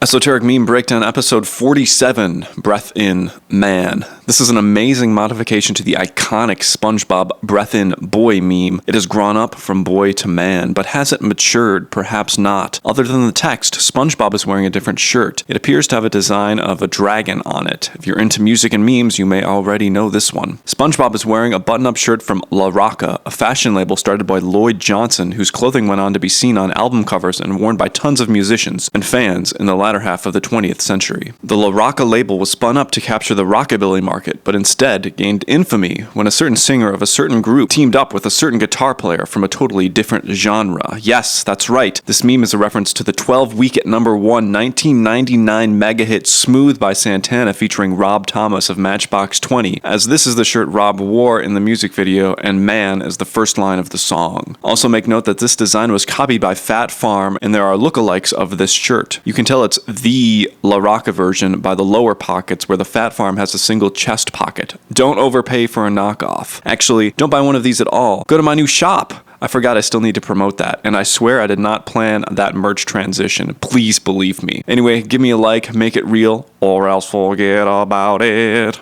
Esoteric Meme Breakdown, Episode 48, Experiencing Ego Death at the World's Biggest Gas Station. Alakazam, Psychic Death. This fake clickbait thumbnail plays off of the endless amount of clickbait videos about visiting the largest gas station, a Buc-ee's. Buc-ee's doesn't officially acknowledge their Lulling, Texas location as the world's largest gas station, but as the world's largest convenience store and world's longest car wash. This could be because there's not an official formalized definition of what a gas station is, or it could be because such a definition would make the quote-unquote world's largest truck stop in Wolcott, Iowa, the largest gas station, as it has 900 truck parking places and a truck stop of nearly 130,000 square feet, even though it has fewer fuel pumps. Ego death, or psychic death, was a term created by founder of analytical philosophy and the 65th Pokemon in the Pokédex, Alakazam, Carl Jung. Ego death or psychic death is a term for when a person loses their identity or ego. This can be an epiphany moment to some, allowing them to permanently recontextualize their entire worldview. This can then fundamentally alter how the person thinks and acts going forward in their life. It is safely achieved via meditation. Adding the Alakazam descriptor is necessary, as ego death can often be used in the context of drugs or New Age spirituality, even though there is also a New Age-esque being in the background here. As Alakazam uses psychic attacks, it probably has the power to use an attack that causes psychic death. Again, this doesn't mean literally killing someone, but permanently altering their perspective. As per episode 072 in the Pokemon anime, first broadcast in Japan on November 26, 1998, Alakazam would not attack a human unless they invaded and vandalized its space. Therefore, there is reason to believe that the lulling Texas Bucky's creation process destroyed artifacts held by Alakazam, and now intruders to the space who align morally with Team Rocket, such as Cloud Chasers, will experience a psychic death. Either that or Alakazam is the manager of the Buckies, and people who misuse the window washer squeegees get put in their places immediately. Either way, be respectful of your surroundings because you're not the only person who exists. Keep an open mind, bend some spoons, and let me know what meme you'd like me to cover next. Esoteric Meme Breakdown episode 49 on the red carpet path to 50 Oscars special edition honorable mention speedrun breakdown go. Mukbang content creator eats spicy food that is compared to a ritual sacrifice at Chichen Itza. The Antikythera mechanism is a fragment of a working model solar system and the first known example of a computer. Bait and switch meme of a thug shaking his butt that gained notoriety on Discord after Pentagon document leaks. Inside joke compilation from the R196 subreddit. Typhlosion did get a Hisuian form, and it is the only Pokemon that can learn Infernal Parade, but that is not a power-up. OOO is object-oriented ontology, a trendy way of viewing the world with less emphasis on the human perspective. Serum 2 is a $250 robust wavetable synthesizer used by loads of people in the music industry. The idol of Irabe is a SpongeBob-adjacent meme signifying the end of the world. Scientists don't know very much about eel reproduction. The Temple of Priapus is a religion that worships done. Keep an open mind, indulge your curiosity, and let me know which memes you'd like me to speedrun next. Also, I keep forgetting to promote my merch, shop.bjornd.al. Please go there and buy something, if you'd like. Esoteric Meme Breakdown Special Edition Episode 50, Esoteric Explanation of Simple Cat Meme. This isn't deep. This cat simply wants to knock the clock over in order to see time fly. However, time does not exist and as such cannot fly. In 1908, metaphysician J.M.E. McTaggart successfully argued that because there is no definition of time that doesn't involve a level of circularity, time has unreality. There are many theories that grapple with time, whether everyone has their own time or if there is a singular time, which relativity suggests there is not. Contemporary physics does offer some insight as to the nature of time, but also doesn't, as time in physics is just what the clock reads. In fact, the best physics does for us is give us more questions relating to entropy and temporal structure. There may have been a time before time, but it wouldn't be called time, it would be called something else. But since it never happened, it isn't worth further discussion. 525 is a symmetrical number in base 10. We use base 10 because we have 10 fingers. A simplified fraction makes it 1/5. That doesn't inherently mean anything, but when you think it does, that's called synchronicity. It isn't inherently a bad thing. I've enjoyed my time making the first 50 episodes of the series and hope the next 50 can be better than the last, and that my body doesn't succumb to entropy just yet. I will be back soon with more, and don't forget to get a shirt from the Shopee if you'd like. This video is shorter, so take the other minute you'd spend watching and go read about one of these topics. Slightly more in-depth videos to come. Esoteric Meme Breakdown Episode 51, I Won't Breastfeed. This image of a Brazilian black Mangalarga Marchador horse was taken by photographer Julio Oliveira. The Mangalarga Marchador is the national horse of Brazil. This breed is based on the Portuguese Lusitano and Barb horse breeds. They're known for their smooth, attractive gait, making them comfortable for riding. The Marchador has two ambling gaits, the Marcha Batida and the Marcha Picada. These ambling gaits are slower than a canter but faster than a walk. Some people are obsessed with this type of gait. In fact, people used to tie horses of other breeds, legs together, to force an ambling gait. This caption is likely referencing the horse's Karen-esque haircut and trim demeanor, and a controversial TikTok where a mother states she didn't breastfeed because, quote, I don't want my boobs to sag or look any different than they did before I got pregnant. This caused quite a stir, as breastfeeding doesn't directly cause sagging, but rather speedy weight gain during a pregnancy can. Myriad physiological changes happen during a pregnancy that that can take months to return to preconception stasis. Oxygen and nutrient demands skyrocket during pregnancy, and the immune system changes so the body doesn't reject the fetus. Postpartum hemorrhage, depression, bladder issues, and more can occur to permanently alter physiology. Luckily and finally, more and more attention is being placed on the postpartum recovery period to minimize adverse effects on the mother, as carrying a child is such a physically demanding task. With all that said, I think this horse would be a total DILF. The D stands for damn, which is a horse that has given birth, though I think this particular horse would be a sylph. Keep an open mind, indulge your curiosity, and let me know what meme you'd like me to cover next.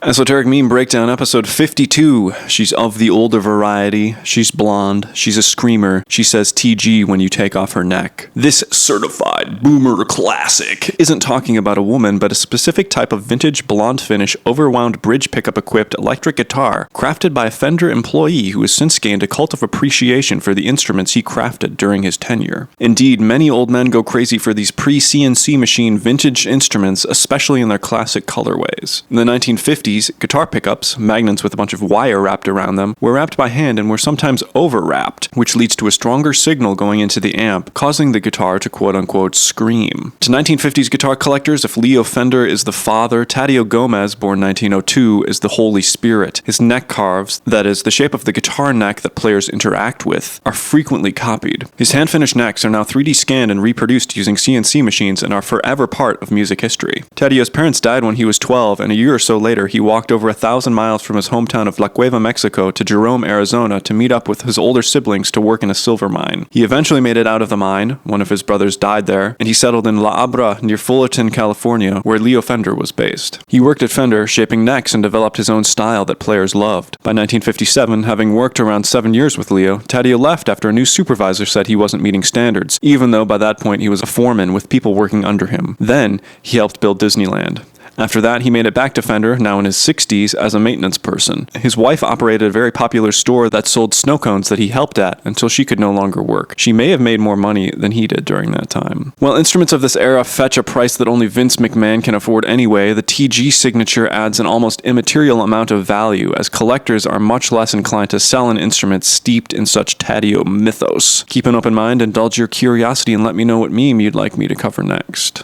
Esoteric Meme Breakdown, episode 53, If Calabi Yau Manifold Had WhatsApp. Calabi Yau is a type of complex manifold that is relevant to research done in string theory. A manifold is an object that you can make a map out of, like how you would rip a map pages out of an atlas and reconstruct a small-scale Earth. There can be manifolds in dimensions beyond just our common 2, 3, and 4. This manifold slice is 6-dimensional. There isn't a great way of visualizing objects with more than 4 dimensions. A hyperkähler manifold is a type of hypercomplex Calabi Yau manifold. This manifold is, quote, endowed with 3 integrable, almost complex structures I, J, K. I don't want to speculate into this Calabi Yau manifold's personal life, but the hyperkähler manifold may be out of its league and might be a hot mess anyway. Within SU Bourdism theory, you can use Calabi Yau manifolds, but perhaps the SU Bourdism ring doesn't realize this, as it could be busy corresponding to multiplicative cohomology theory homomorphisms of core-Bourdism cohomology theories. There can be an infinite number of Calabi Yau manifolds, and this makes the Peterson measure angry. I couldn't figure out why the metric would be mad about this. Someone let me know in the comments. Spinors are elements of complex vector space. In the 1920s, they were used to figure out the intrinsic angular momentum of the electron. In string theory, a heterotic string is a hybrid of a superstring and a bosonic string. There's a page on NLab about heterotic string theory on Calabi Yau manifolds, but I can only assume this was put in here because of its thirsty-sounding name. Ed Witten is a heavy hitter in string theory and topological quantum field theory, of which these WhatsApp contacts relate. String theory is seen by some as a candidate for a theory of everything, that is, a theory that can tie gravity and particle physics together. To summarize, Calabi Yau manifold is a class of manifolds, not a single specific manifold, and thus could not have a WhatsApp, but there could exist a group chat of infinite Calabi Yau manifolds talking among themselves. I'd be interested in seeing those messages. Give me a follow so you don't miss part 2 with a full 4,500 hour long video explaining this meme in the depth it deserves, once I remember if you're supposed to do subtraction or division first. Keep an open mind, indulge your curiosity, and let me know what meme you'd like me to cover next. Esoteric Meme Breakdown episode 54, Kubrick overrated, properly rated, underrated. Obviously, these images are not from movies directed by legendary director Stanley Kubrick, but are stills of Matt Johnson's character Matt Johnson from the Canadian web and television mockumentary series Nirvana the Band the Show. After the acclaimed web series, the show got 2 television seasons, also acclaimed, on the Viceland TV network. But Viceland shut down and only recently has re-emerged in Canada and the US in different various forms, leaving the Nirvana the Band the Show TV series in a state of limbo, although Nirvana the Band the Show the movie is on its way to the public thanks to the Canadian government. The show blends reality with fiction and is often shot in public where the characters engage with real people. For example, they've filmed a heist scene inside a museum without telling staff or patrons, frequently filmed on public sidewalks, and were spotted filming last year in the background of news footage from Drake's mansion after the security guard shooting incident. The show frequently references popular culture, although here, only the top right image is actually a direct reference to a Kubrick film. Within the show, the Dr. Strangelove still is actually a reference to Samuel L. Jackson's character in Jurassic Park. The top left is a still from Update Day, perhaps the show's most famous skit, praising the Nintendo Wii Shop channel. I will refrain from commenting on the Kubrick ranking, but will mention that Stanley Kubrick has 7 other big movies that are not included on this chart. Actually, you know what? I'm not going to refrain. I agree, The Shining and A Clockwork Orange are overrated. They are. And the decision to not include 2001: A Space Odyssey in the properly rated category is also wild to me. And don't at me in the comments about the TV show not being esoteric. The only way to watch it right now for most non-Canadians is in low quality on archive.org, where you go to look at scans of DVD covers of foreign movies. The show's got a dedicated cult following, but is nowhere near mainstream TV shows in terms of recognition. Heck, more people know about Tally Hall's internet show than this. Keep an open mind, indulge your curiosity, and let me know what meme you'd like me to cover next.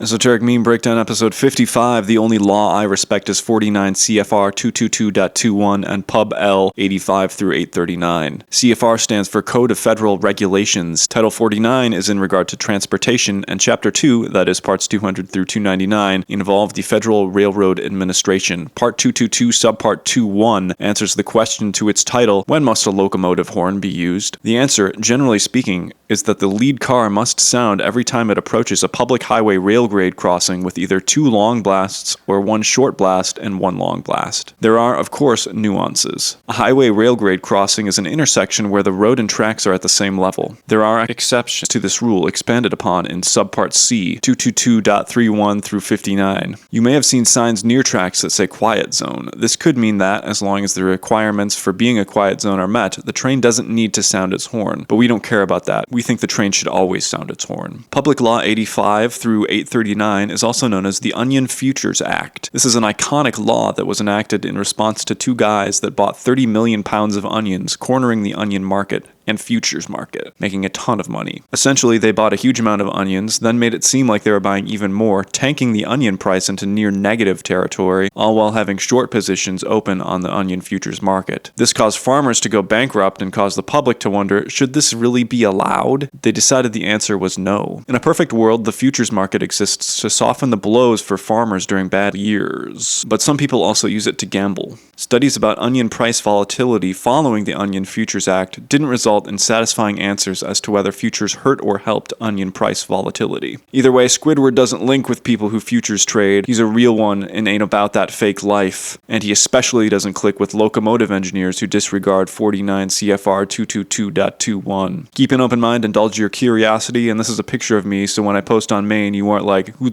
is this guy? Esoteric Meme Breakdown episode 56, Nobody. Guy in 2014 who invested his life savings in toothpaste microbeads instead of Australian jumping spiders. Grim realization. Toothpaste microbeads are tiny pieces of plastic found in the cool and colorful toothpaste that my parents wouldn't let me have as a kid. They were added to toothpaste for their quote-unquote abrasive qualities, but they may also have made toothpaste sell better. Funnily enough, it turns out adding tiny bits of plastic to stuff you put in your mouth and run down the drain that can absorb persistent organic pollutants is bad for you and the environment. In 2012, mega company Unilever announced that they would be phasing out plastic microbeads from their products. By 2015, the Microbead Free Waters Act was signed into law in the US. Basically, any investment, including starting an Australian jumping spider shop, would be more lucrative. There is an active jumping spider enthusiast community, and as far as spiders go, jumping spiders are some of the cutest. The little and giant barca jumping spiders are native to Australia, and you can buy one for $30 or less if you live there. If you're just starting out your business, all you need to do is start indiscriminately definitely peeling back eucalyptus bark and you'll eventually find some for your farm. Very low overhead. This is card number 7 from the Batman Black Bat 1966 print run and was painted by Norman Saunders, a prolific commercial artist who painted tons of pulp covers, magazine covers, comic book covers, trading cards, you name it. While with Topps, where this trading card was printed, he painted the characters on wacky packages alongside 1982 Playboy Editorial Award winner and 1992 Pulitzer Prize winner Art Spiegelman. This meme's a bit of a non sequitur, but I'm sure Batman can make his money back. Let me know in the comments what he should use all his microbeads for, and remember to keep an open mind, indulge your curiosity, and let me know what meme you'd like me to cover next.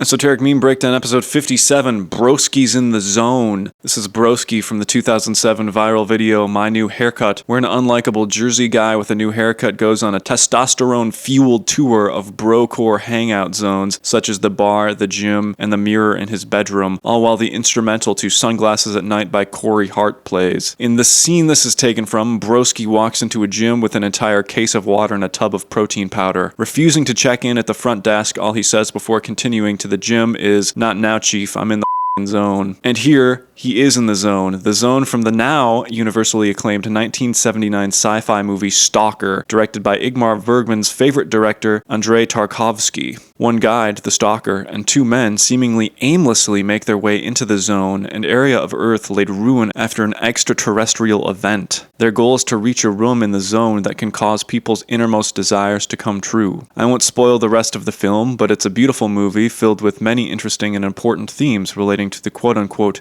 human condition. It really can't get any more different than My New Haircut's vibe. But say what you will about Broski, he wears his heart on his sleeve, and I know exactly what he'd wish for if he were in that room. Some As always, keep an open mind, indulge your curiosity, and let me know what meme you'd like me to cover next.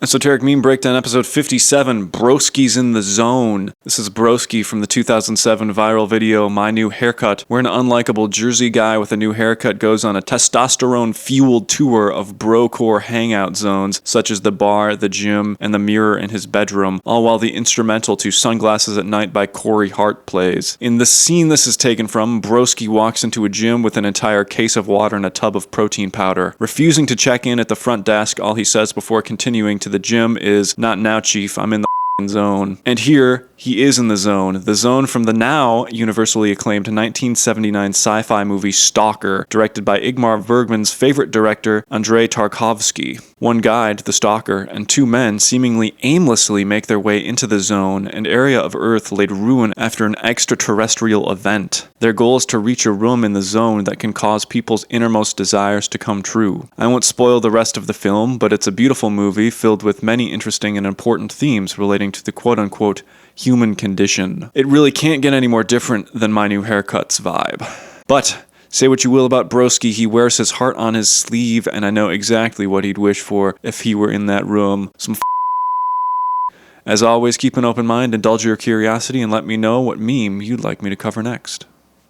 Esoteric Meme Breakdown, episode 58, Golden Plates Think He's Slick, huh? We know that's you in a wig, son. This meme alleges that the golden plates purportedly uncovered by Joseph Smith Jr. with guidance from the angel Moroni made their way onto the Voyager 1 space probe by way of the lost ancestor of Joseph Smith, astronomer and Voyager 1 Golden Record project leader Carl Sagan. And that we all know. Joseph Smith Jr. lived during the Second Great Awakening within the burned-over district in western upstate New York. This area at this time, called that due to the religious fervor spreading like wildfire in the early 1800s, was known for its religious revivals that ended up creating several new religious branches. As such, Smith and his family were practitioners of folk magic and claimed to have visions from angels. He, with the help of a few others, created a story about finding a lost sacred text known as the Golden Plates on a hill, which he then translated using his seer stone, the same stone that he used for his mostly unsuccessful treasure hunting as a teenager. These texts, translated from a language he made up called Reformed Egyptian, make up the Book of Mormon, an epic, totally inaccurate tale of a pre-Columbian America. Smith famously practiced polygamy and had many wives ages 14 to 78. His family tree is complex, but not as juicy as one might think. The only proven children of Joseph were from his first wife, Emma. Brigham Young, the second president of of the Church of the Latter-day Saints. The name of Smith's religion, on the other hand, had over 50 children and 50 wives. Had Smith died at age 38 from an angry mob, maybe he would have had more children, and maybe he would have become president of the United States. Instead, he became the first candidate to be assassinated. The Church of Jesus Christ of Latter-day Saints also famously sends missionaries all over the world to proselytize on behalf of the religion, so it's not an unreasonable assumption, in the case of humor, to assume that Smith could have a long descendant dedicated to spreading the Book of Mormon to other planets beyond our own. In fact, this gag may be seen as a comical, logical conclusion to the exceptionalist entitlement some members of the church have about their religion, as some within the church credit scientific advancement, the end of slavery, and other pat-on-the-back worthy things to Mormonism. The Smith family lived in Lebanon, New Hampshire for a couple of years. There, Joe Jr. developed hematogenous osteomyelitis, a bone infection. The site where he was treated by a doctor, the rented house the Smith family was staying at, is now the site of a combination Taco Bell and KFC. Interestingly, when I went to Cumorah to do research for this video, they gave me a passport to stamp the historical Joseph Smith landmarks I'd been to, but the historic combination Taco Bell and KFC was not on there, but I went there anyway. I didn't have time to eat at the restaurant, but Taco Bell, if you're listening, please sponsor me. Those watching, please tag Taco Bell in the comments and inform them that sponsoring me will cultivate good luck. As always, think outside the bun, indulge your cravings, and let me know which menu item you'd like me to order next.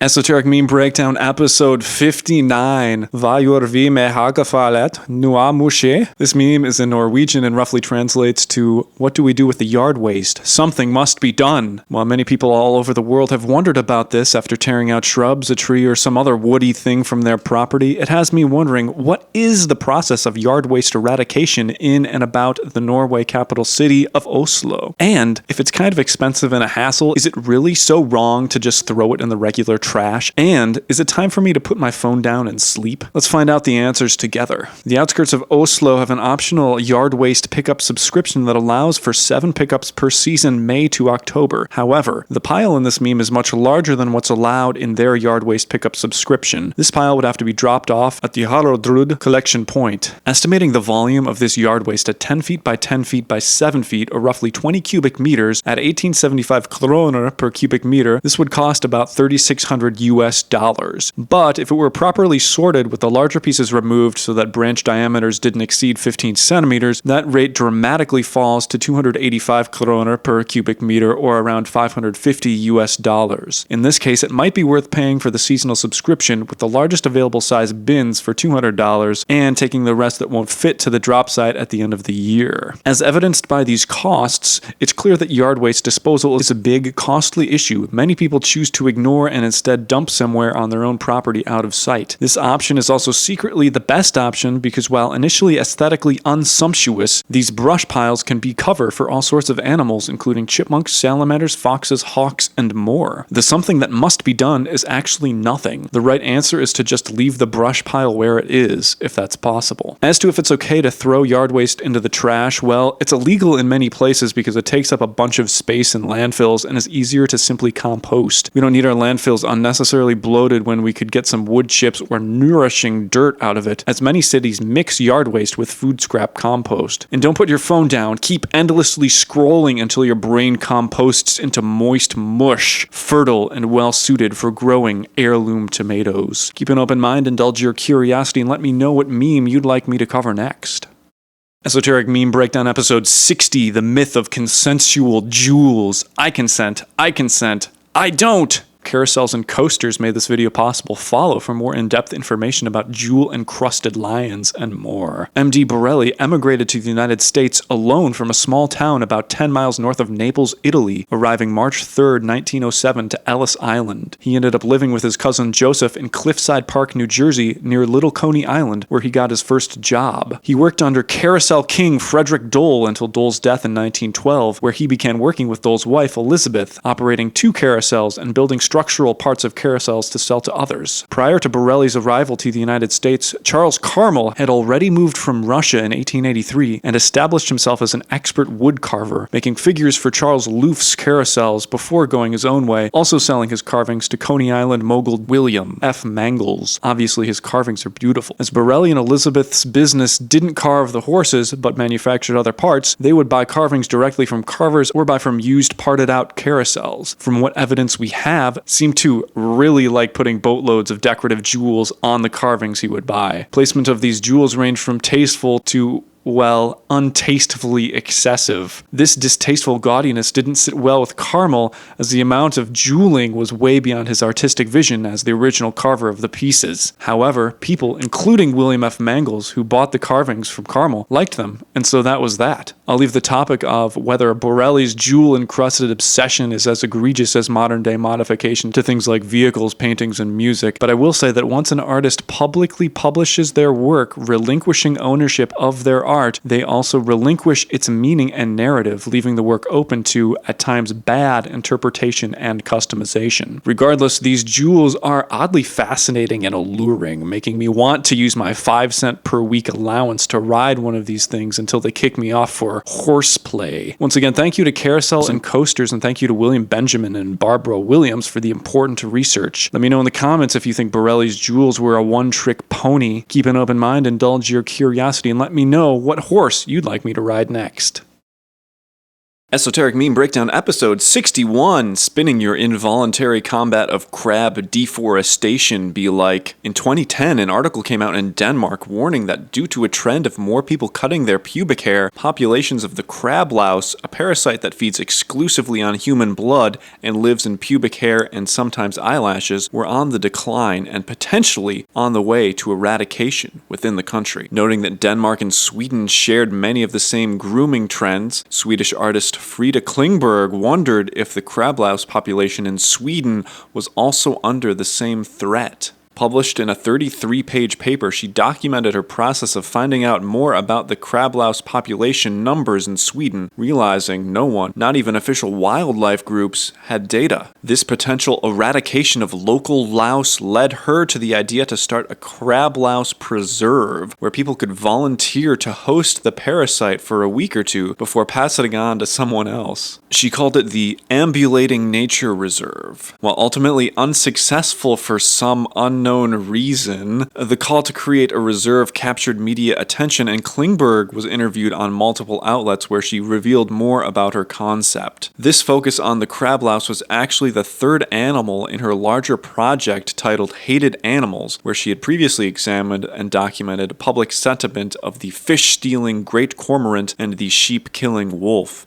hated by Swedish fishermen and farmers respectively. The cormorant, taker of fish from the ocean, is seen in direct competition with fishermen. The wolf, now a cultural icon of Swedish identity, was once seen as a dangerous pest and overhunted to near regional extinction. Now protected, the wolf's population hangs by a thread, and its story shares parallels to that of the crab louse. Klingberg then examines why the wolf is now revered and the crab louse is still reviled within the context of the world's 6th mass extinction event and people's contemporary way of thinking of nature in direct competition to culture. Unrelated to that, this meme also brings to mind Aesop's fable of the fox and the grapes and irrational rationalization, although in this case it's actually for the best. I'll leave you with Frida Klingberg's #1 message to all: let the forest grow. Keep an open mind, indulge your curiosity, and let me know what ectoparasite you'd like me to contract next.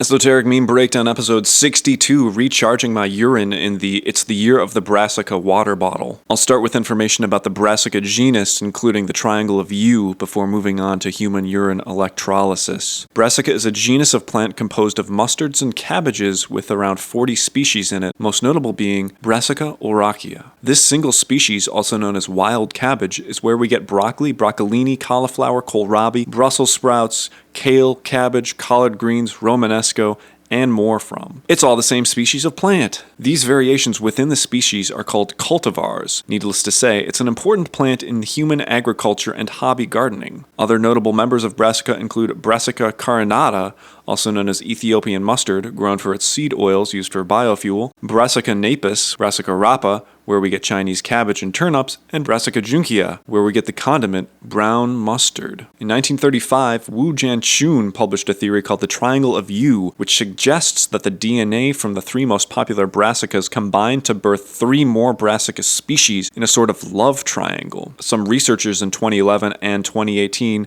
made a twisted freak of a plant that combined all three of the plants that would be located in the center of the diagram. Dinnertime childhood me's worst nightmare. Disgusting. Well, you can use amounts of urine as an electrolyte to make a homemade battery. What happens if you run current into the bottle? Luckily, a group of people have already asked and answered this question. Im Park, Kabir, Soon, Chu, Sean, and Nam found that, attempting to make a circular economy, they could, using a hydrophobic membrane and hydrogel electrolyte, separate the water from urine, quote, while simultaneously producing hydrogen through electrolysis and concentrating urine for liquid fertilizer production, unquote. Permaculture bros, we are so back. And just this year, research by Wan, Gao, Zheng, Juronic, Zheng, and Cao was revealed that greatly reduced the electricity consumption for urine electrolysis. This research is motivated by trying to reduce the amount of noble metals used and overall cost of hydrogen production, as hydrogen can be used for fuel, and ura, a compound found in urine, has a lower thermodynamic decomposition barrier than that of water, making it cheaper to zap. So the next time you're thinking about flushing your natural resource down the drain, just remember, maybe someday we'll be using it to power everything around us. So start saving it all in jars. Keep an open mind, indulge your curiosity, and let me know how many jars of urine you have in your living space. Esoteric Meme Breakdown episode 63. I actually need this man so bad. It's not even a joke on my life. Fluorine, the element that can be your angel or your devil. This is a still from the first ever video of an electron moving. The person F is fluorine, element number 9. Fluorine has the highest electron negativity of any element with a 3.98 on the Pauling scale. This means that it really wants to strip electrons from other elements, causing violent reactions that could cause bonding to a desperate and pathetic extent. It really likes to have its one open slot on its outer layer filled with an electron. Due to its unstable nature, fluorine on its own is extremely reactive, but due to how badly it wants to bond with stuff, once it does bond, it really bonds. For example, spilling pure fluorine on your skin would be a tremendously bad idea. This would probably not happen because to spill it, it would have to be a liquid, and to be a liquid, it has to be cooled in liquid nitrogen, and if you're doing that, you're probably taking proper safety precautions, right? If you weren't, it may burn a hole through your hand. Mostly, people interact with hydrofluoric acid, which is also not something you want to mess around with, as hydrofluoric acid passes through the skin where it disassociates and free fluoride starts binding with calcium and magnesium. This eventually liquefies tissues and corrodes your bones. That trauma can cause your heart to stop. Now here you're asking yourself, isn't fluorine in my toothpaste and my prescription drugs? And the answer is yes. And it's actually doing the opposite of liquefying your organs and corroding your teeth. It's helping them because, again, once bonded, fluorine can be remarkably stable. As fluoride, it reduces plaque and insulates itself in enamel, creating an even harder tooth surface. Does that mean other elements should give it a chance? That's not for me to say. After all, when fluorine was in its discovery phase in the late 1800s, it poisoned and killed multiple scientists. So to all those atoms out there looking for a fun date, proceed with caution. It may be a toxic relationship. Keep an open mind, indulge your curiosity, and let me know what element I should spill on my hand next. Esoteric Meme Breakdown episode 64, when Unk snags you when y'all sneakin' bevies from the adult cooler. Monotropa uniflora, also known as the ghost pipe, is a parasitic, non-photosynthetic plant that feeds on fungi in the Russolaceae family, specifically those in symbiotic relationships with tree roots via the mycorrhizal network. These fungal networks, mycorrhizal networks, that ghost pipes feed off of connect different plants together in something similar to how a neural network in your brain works. These networks can transfer information information, water, and nutrients. In these systems, trees can recognize similar trees and favor them, let nearby plants know if they should start producing defense enzymes, and more. In return for acting as couriers, the fungal network keeps about 30% of the sugar that is transferred between plants. Although in states with no sales tax, Alaska, Delaware, Montana, New Hampshire, and Oregon, the fungal network takes 0%. The ghost pipe attaches its cystidium, that is, tiny hairs used for evil, to the fungi's hyphae and starts zapping nutrients. So, while it is a parasite to the fungus, ultimately it's a parasite to the whole network, trees included. This parasitic behavior is not unlike those good-for-nothing kids that Unc is rightfully scorning. Shame on them. Hang your head and turn white like a ghost out of fear that Unc chews you out. Put down that bevy. This plant also has been used for medicinal purposes due to it possessing salicylic acid and grayanotoxin. However, if you see it in the wild, just let it do its thing, or maybe just send me a selfie of you next to it. That, or give it a taste of its own medicine and connect an IV to the plant directly into your body. Keep an open mind, indulge your curiosity, and let me know what obscure tincture reaction video I should watch next. Esoteric Meme Breakdown episode 65. Only trend hoppers use citranes 22. Real ones use BSO. The genetic world of edible fruit is complex, so let's start at the beginning. Quark gluon plasma is thought to be one of the first bits of matter to exist. About 13 billion years later, that is 20 million years ago, citrus plants diversified during the Miocene epoch, and there are now 4 original citrus fruits that basically all citrus we eat come from. Mandarins, pomelos, citrons, and kumquats, though it's not that simple. A lemon, the yellow one, is a hybrid between a citron and the bitter orange, and the bitter orange is a hybrid of the mandarin and pomelo. A sweet orange, the kind that people usually eat, is also a cross between the mandarin and pomelo, but this happened differently with a different type of mandarin than the mandarin used to make the bitter orange. Just consult the chart. And we have arrived at the present day, and by that I mean the 1960s. Citranes 22, also called bitters C22 citangerin, bitters, not because it's bitter, but because it's named after Bill Bitters, a professor who spearheaded neat commercial and academic projects related to citrus. C22 is a hybrid of citrus sunki and Swingle trifoliate orange, and can be used as a rootstock or grafted on rootstock as a budwood. It's usually used as a rootstock in commercial operations. It has good tolerance to the tristezovirus and is a small tree with a pretty decent yield. It has good tolerance for cold weather. I should add that citrus plants are often composed of 2 different plants grafted together, literally cutting the top off of the rootstock plant and physically shoving a piece of a different plant to the top. Rootstock plants are chosen for their root characteristics, and the budwood is chosen for its fruit. C22 is a niche plant and may be seen to some as too alternative when we still have classics such as BSO. BSO stands for bergamot sour orange. This is a well-established species of what we call an orange, but really kinda sorta isn't, and is used for all sorts of stuff besides eating. It's pleasantly aromatic, and its oil can be found in Earl Grey tea and tons of soaps and cosmetics from Calabria, Italy, where it is grown more than anywhere else in the world. If you did want to eat it, it would be pretty sour. It's a cross between a lemon, which is a cross between a bitter orange and citron, and a bitter orange. After all, this plant is also the base of cologne water made by the people who invented cologne all the way back in the early 1700s. So do you stick with the classics or do you branch out into the newer stock? I mean, there's also nothing stopping someone from using C22 as a rootstock for BSO. They can coexist and perhaps create something even more stunning. Classic meets modern. No longer do we have to choose between fresh and fly. Keep an open mind, indulge your curiosity, and let me know what citrus you'd like me to squeeze next.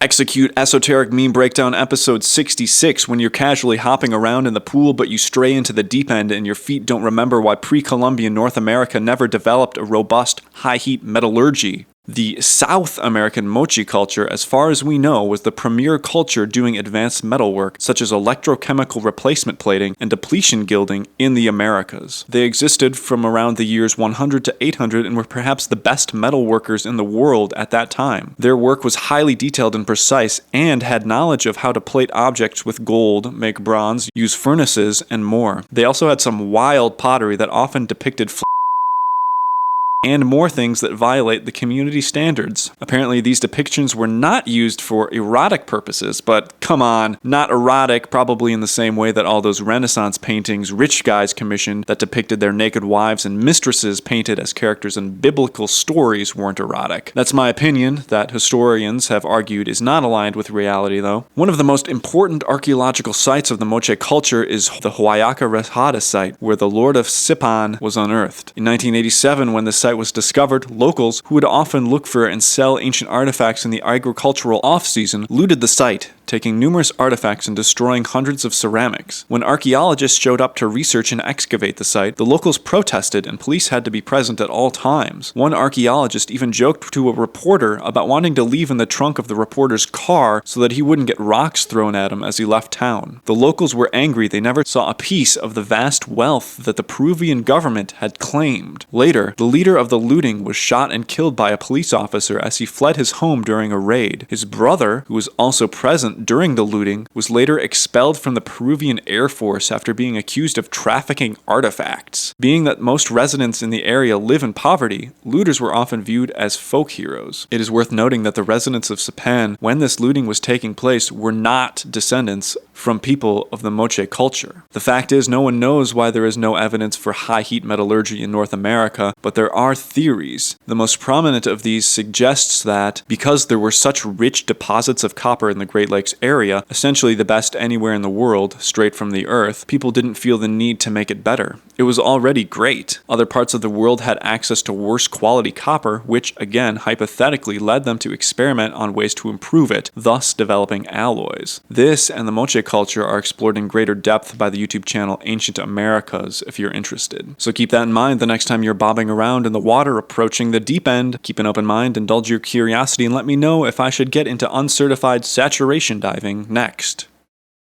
Esoteric Meme Breakdown episode 6-7. Moving to Las Vegas post-stellate ganglion block so I may inherit and prosper. Can I get a free download? Bottom text. This is a variation on The Simpsons' You Got the Dud meme. A stellate ganglion block is a medical procedure where anesthetic is injected into a part of the neck where a collection of nerves, the stellate ganglion, are. As a reminder, there are 3 subtypes of nerve systems within the autonomic nervous system: the sympathetic, the parasympathetic, and the enteric nervous system. The stellate ganglion is a part of the sympathetic nervous system. This is the quote-unquote fight or flight section of the nervous system, although the sympathetic nervous system performs and regulates other stuff too. The stellate ganglion block procedure is performed for a variety of reasons. In Milhouse's case, it was performed not only so that he may inherit and prosper, but as a treatment for PTSD, probably developed from fighting the Obamacrons, a mashup of half Barack Obama, half Necron. They're evil villains from the Tomb Worlds in the miniature wargame Warhammer 40,000. Aside from treatment for PTSD, the procedure may also treat cluster headaches, some types of chest pain, complex regional pain syndrome, and more. This treatment is still relatively new, and the medical jury is still out as to how effective it is compared to alternatives. There are many anecdotal accounts of success, but also accounts of the procedure not working as intended with undesired side effects. Everyone's body and everyone's ganglions are not physically, and therefore not physiologically, the same. Eugene Lipov, the frontman of this emerging procedure, has explained that he has personal reasons for pursuing the field of study. His father fought in World War II, his mother had PTSD from his father, and he himself inherited that trauma. Moving to Las Vegas is probably the wrong move, but maybe it's just temporary. Also, this squished and modified white pharaoh meme is taken from the art from a slot machine. If you know who this person is, let me know in the comments. I couldn't find anyone with this exact set of tattoos. Keep an open mind, indulge your curiosity. And who do you think would win in a 1v1? Dud Milhouse or Obamacron?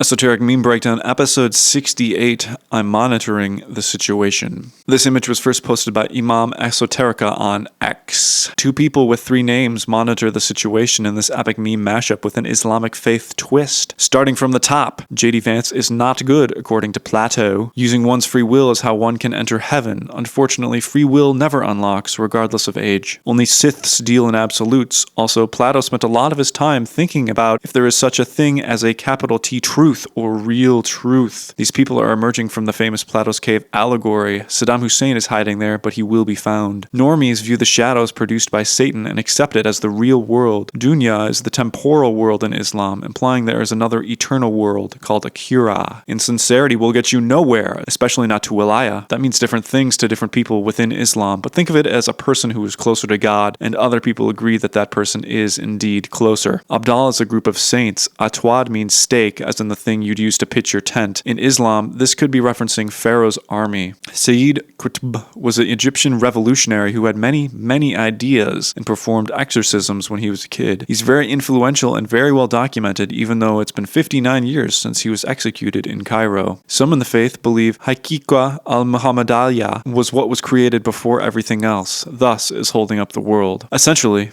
some saints and their ilk oversee as people be people, mess and all. It is worth noting that faith in the religious context means choosing to believe in something that there is no evidence for. People generally choose to have faith with varying degrees of success to fill an existential hole in their heart, as those alive now will never have the answers to the big questions people have asked themselves since we evolved to philosophize. Keep an open mind, indulge your curiosity, and let me know if you'd vote J.D. Vance for Wilaya. Esoteric Meme Breakdown, episode 69, 67, 69, e to the power of I and pi, plus 1 equals 0. This meme brings to light the pain of a new meme number stealing the spotlight away from the all-time classics. 67, represented by Boss Baby, is the latest fad number among neo-Karen boys. This is due to a banal and generally uninteresting trend, better covered by maker of Uninteresting Trends, Interesting, Hoopify. However, 67 is a super prime number, meaning it's a prime number and the 19th prime number, 19 also being a prime number. 69 is old news. Everybody knows about 69, and that's why no one cares. Mathematically, it's pretty interesting, but it's only a semi-prime. It's crushed by 67's super primeness, just like how Hercules crushed the crab underneath his foot, but then Hera, goddess of women, an enemy to Hercules, placed the crab in the stars. The Cancer symbol is not the numbers 6 and 9, but the pincers of a crab. 69 is also the name of a popular position. Speaking of positions, alone Ron Paul is a washed-up presidential hopeful now designated to represent Euler's identity. Leonhard Euler is an extremely influential name in math and has tons of stuff named after him, yet no one even remembers Euler's identity these days. Euler's identity, a beautiful mathematical equation, contains E, Euler's number, I, the imaginary unit equivalent to the square root of -1, pi, the thing stolen from your windowsill, 1, as in the number that you are, 0, as in the number of hoots 3-Pac gives, and sine and cosine. Basically, people like it because it's freaking cool that you can take E, 2.71828 blah blah blah blah blah, a number that goes on forever, smash it in with some stuff about sine and cosine, and pi, another weird and infinite number, add 1 to it, and get a result of 0. What the crap? How is that even possible? I want to find out now. I did find out. Yet kids today would rather talk about 6-7. Quite frankly, Ron Paul would never stand for an equation originally derived from experimentations on compound interest, something he cares deeply about, to be overshadowed by such a brain rot number. May he soon lay his weary bones to rest, and may the United States education system soon value mathematical appreciation the same way the Swiss valued it 300 years ago. Keep an open mind, indulge your curiosity, and let me know how angry you are that I didn't mention 41 in this video.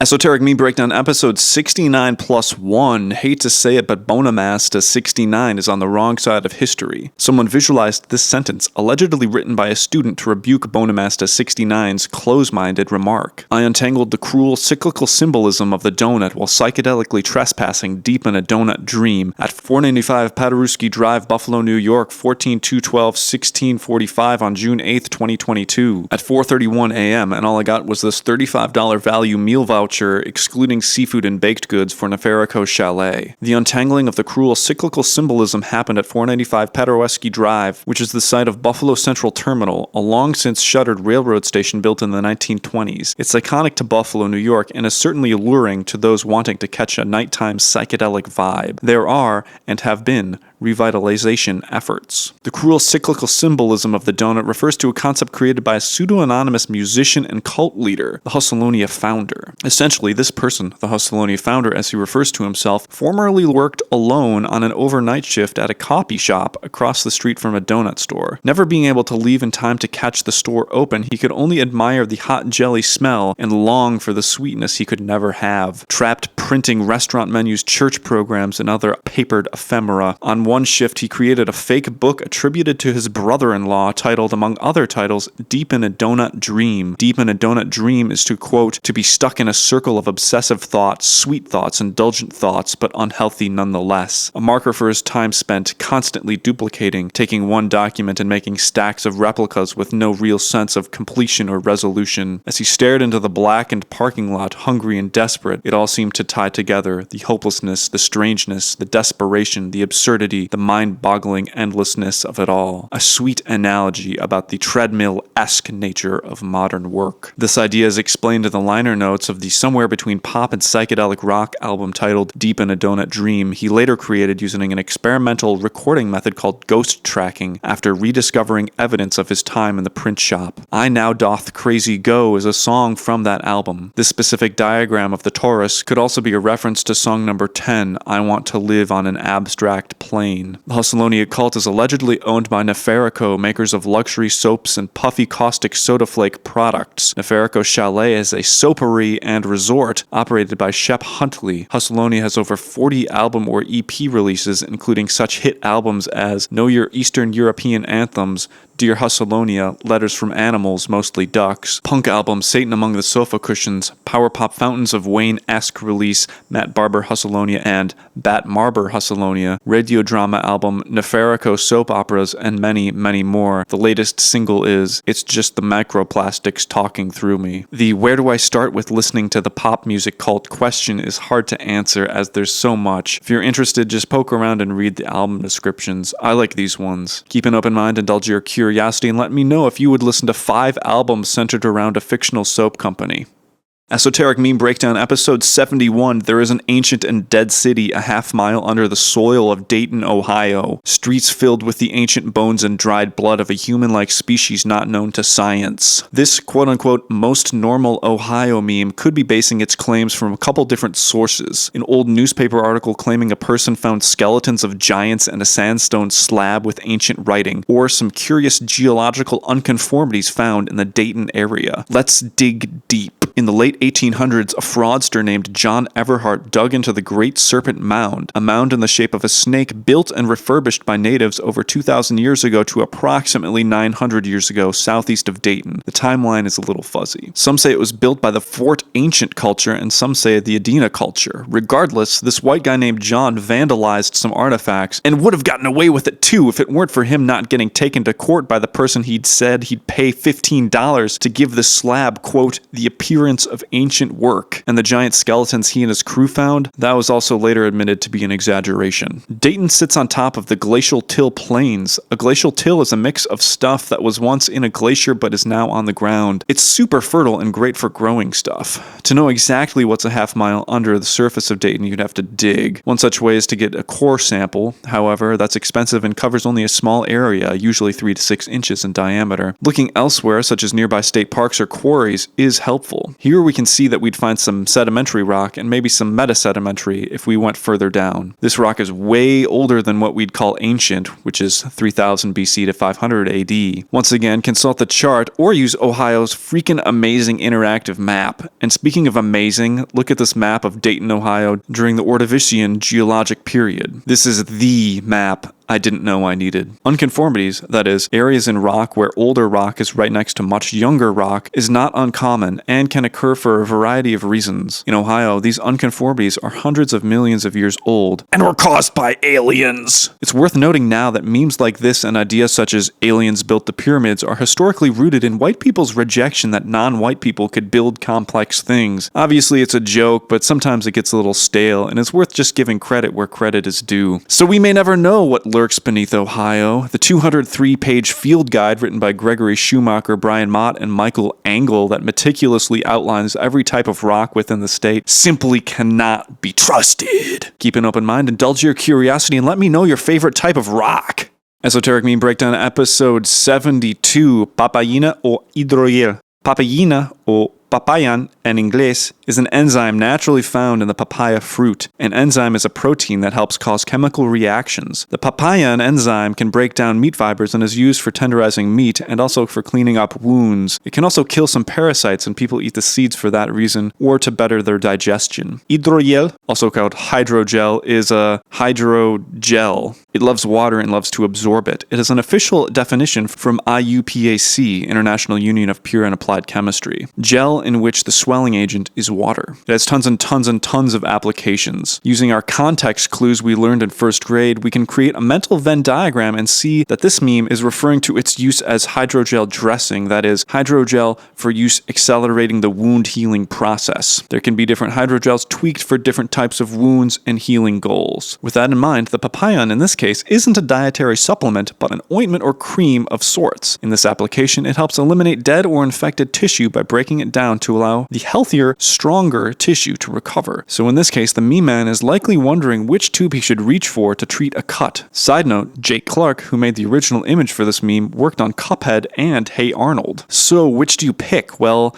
don't use both, please. They're not designed to be mixed. I know, heckin' doctor, but in cases of small cuts, just clean it with water and put ointment on it. If you don't have ointment, I'd use hydrogel. Well, I'd actually put nothing on it and just slap a band-aid on top. But then again, I suffer from toxic masculinity disease. Keep an open mind, indulge your curiosity, and let me know the deepest wound you've ever received, physical or otherwise.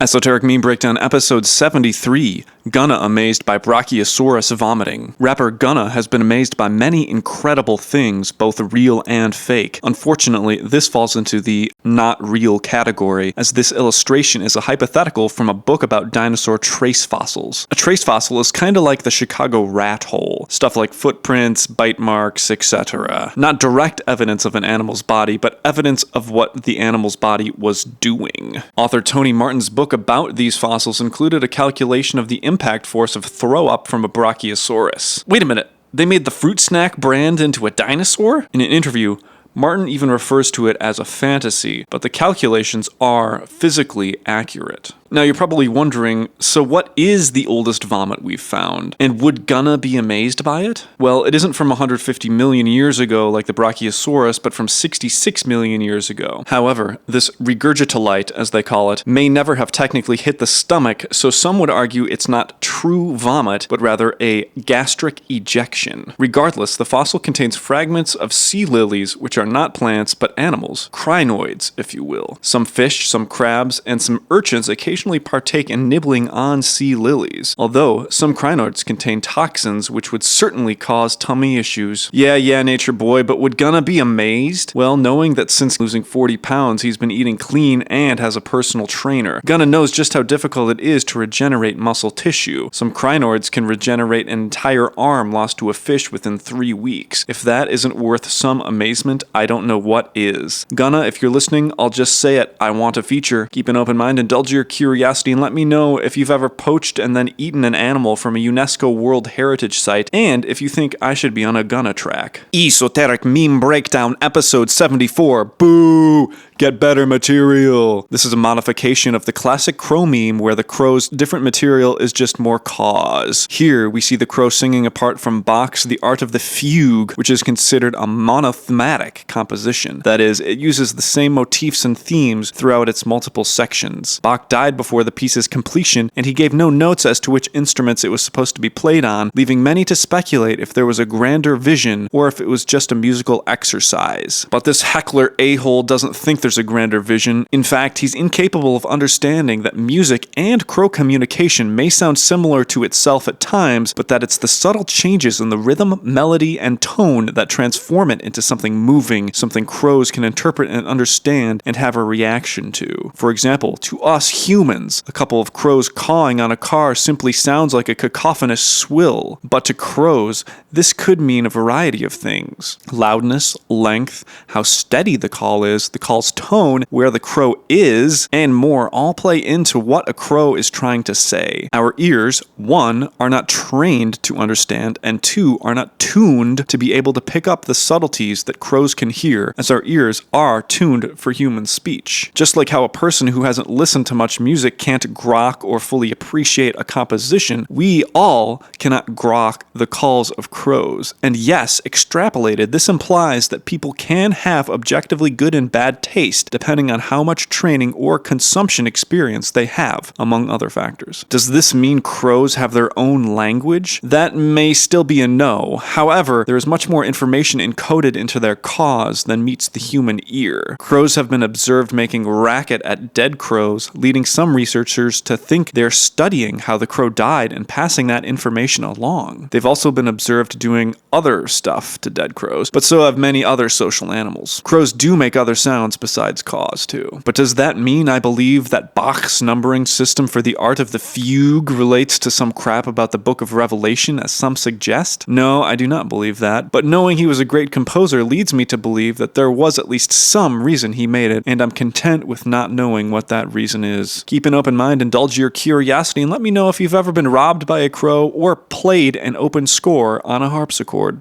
Esoteric Meme Breakdown, episode 75, Man. This is based on the existential leaning man, horse, or sometimes cow meme. There, the horse gazes off into the ocean thinking about its own existence and solvable inter-horse conflict. If only the other horses would take the same amount of time to learn about the world that this horse has already done. It knows the solutions to all the world's problems, but also knows these solutions don't come easy, especially when other horses choose to stay ignorant and perpetuate solvable issues. Here, we see one such solution to a sanitary and an environmental problem in the form of the quote-unquote infinity hand towel. However, close-minded thinking and laziness drove the so-called closed-loop dispenser to near extinction. Now visible only to those who appreciate its greatness, its ghost haunts the earth and laments its unfair, fabricked demise. The cloth towel dispenser isn't actually a 6-foot loop of towel, but a 100-foot-long towel, with the used section getting rolled up and not reused until it's laundered. It's always fresh. Some people might say, but it was gross and janitors would just put the roll back in without washing it. That is easier said than done, because the used towel roll would not plop right back into the fresh dispenser slot. It would need to be precisely re-rolled anyway, which a lazy janitor is not going to do. The more likely issue was that people would use way too much and it would reach the end of the roll before Syntax could put a new one in and take the used one. But then again, people can use way too many paper towels and run out of those too. In either case, you're drying your hands on your pants. The lifetime use of one of these cloth rolls is around 175 launderings, which, according to Hubesh, now part of Syntax, is equivalent to 30,000 paper towels. That's a lot of paper saved. But with the advent of energy-efficient air dryers, institutions have to think critically about the choice between a cloth system or an air system, with the pragmatic choice often being the air dryer. But perhaps the final nail in their coffin was the string of child deaths in Canada involving kids voluntarily hanging from the dispensers, either as part of a blackout game or for other reasons. That's just bad publicity for the cloth machines, however well-intentioned and environmentally friendly they are. So whether from unpopularity stemming from ignorance or from being blown away by air dryers, the cloth towel dispenser is a relic of the past. Have we made progress, or is it simply only mere change? Keep an open mind, indulge your curiosity, and let me know if you've ever thought about just kind of walking into the ocean like Godzilla, never to be seen until the next century when you come back to see what kind of hand-drying technology people have dispensed next. Esoteric Meme Breakdown, episode 76, We Both Need New Gyms. Agreed. A variation on the Where Do You Work Out meme, also seen in episode 40. These characters acknowledge they both need new gyms rather than ask which gyms they go to. Evolutionary biology's most famous birds. On the left is finch number 1 out of over a dozen species, also known as the large ground finch, as illustrated by British ornithologist John Gould. These finches are from the Galapagos Islands, and John Gould's identification and research greatly contributed to Charles Darwin's On the Origin of Species. Even though Darwin left left on his trip to mainly study geology. Essentially, back in the day, a flock or a couple of finches of the same species made their way over to these isolated islands far off the coast of Ecuador. They may have originally looked like their closest continental relative, the dull-colored grasquit. Because there wasn't a whole lot of bird activity happening on the islands before they showed up, it was bird paradise. In fact, the birds discovered there were multiple niches they could fill, and fill they did. Over time, the birds found their lanes and started eating different things. Some ate bugs and some ate super hard nuts. Those who were eating nuts, doing crunches, if you will, developed bigger, stronger beaks, while the more agile cardio bunnies ate fast-moving insects. Some also ate fruit, no joke. A single species ended up changing and filling all the bird niches on the islands. This is called adaptive radiation. On the right is a fella whom I would argue needs a different gym much more badly than the finch. This is an illustration by Luis Cruces for the Anticamina Chemical Company. Somehow, during the late 1800s and early 1900s, people saw these promotional calendars, which this illustration is taken from, and some other illustrations of dead people doing various activities, and really thought to themselves, gee, I should ingest this product. And ingest they did. Their flagship product, Anticamina, sold very well, and its founders got very, very rich. And by now, you're probably not wondering, because you already know, was the main ingredient of Anticamina toxic to humans? What do you think? You really think it wasn't? Of course it was. Multiple people died from taking it, so they later changed the main ingredient from acetanilide to acetophantidin, which is less toxic, but is no longer used in medicine because it causes cancer. There were many such cure-all patent medicines at the time and were advertised in creative ways. That's where we get the phrase medicine show from. Salespeople would travel from city to city and put on performances hawking their snake oils. Companies would partner with creatives and musicians such as Slim Jim and the Vagabond Kid, getting sponsored by Hamlin's Wizard Oil for a book of their songs. The wizard oil was half alcohol mixed with stuff such as ammonia, chloroform, turpentine, and more, and could be applied topically or ingested if you were really desperate. But thankfully, creators these days don't partner with sketchy companies selling products that don't do anything besides act as a placebo. It simply doesn't happen. Keep an open mind, indulge your curiosity, and let me know if you'd buy my new product, Pete's Magic Beak Enlargement Serum. Esoteric Meme Breakdown, episode 77. If you are Latvian extraterrestrial and don't know what this is, get out of my province.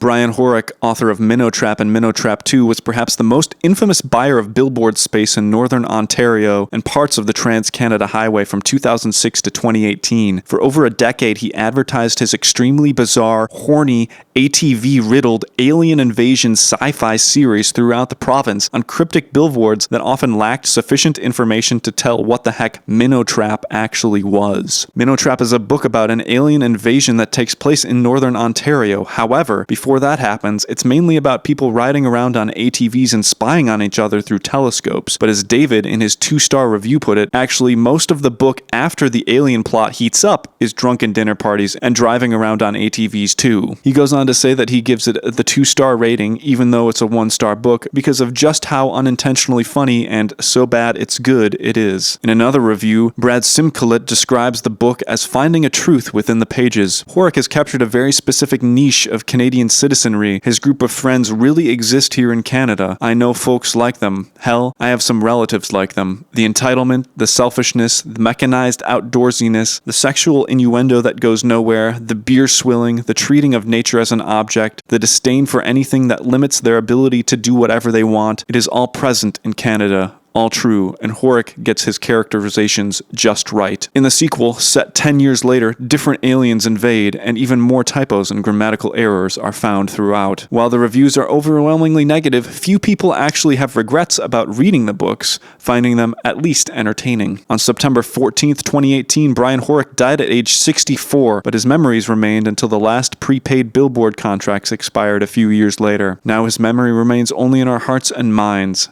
This July, his partner Mary died on her 65th birthday, the weight of Brian's passing heavy on her heart. Unfortunately, we will never know what happens in a hypothetical Minnow Trap 3, and we will never get a spin-off series based in Latvia where similar events happened within the book. Keep an open mind, indulge your curiosity, and let me know if you've seen any of these billboards still up in 2025, or if you've read the Minnow Trap, or if you've seen them in real life.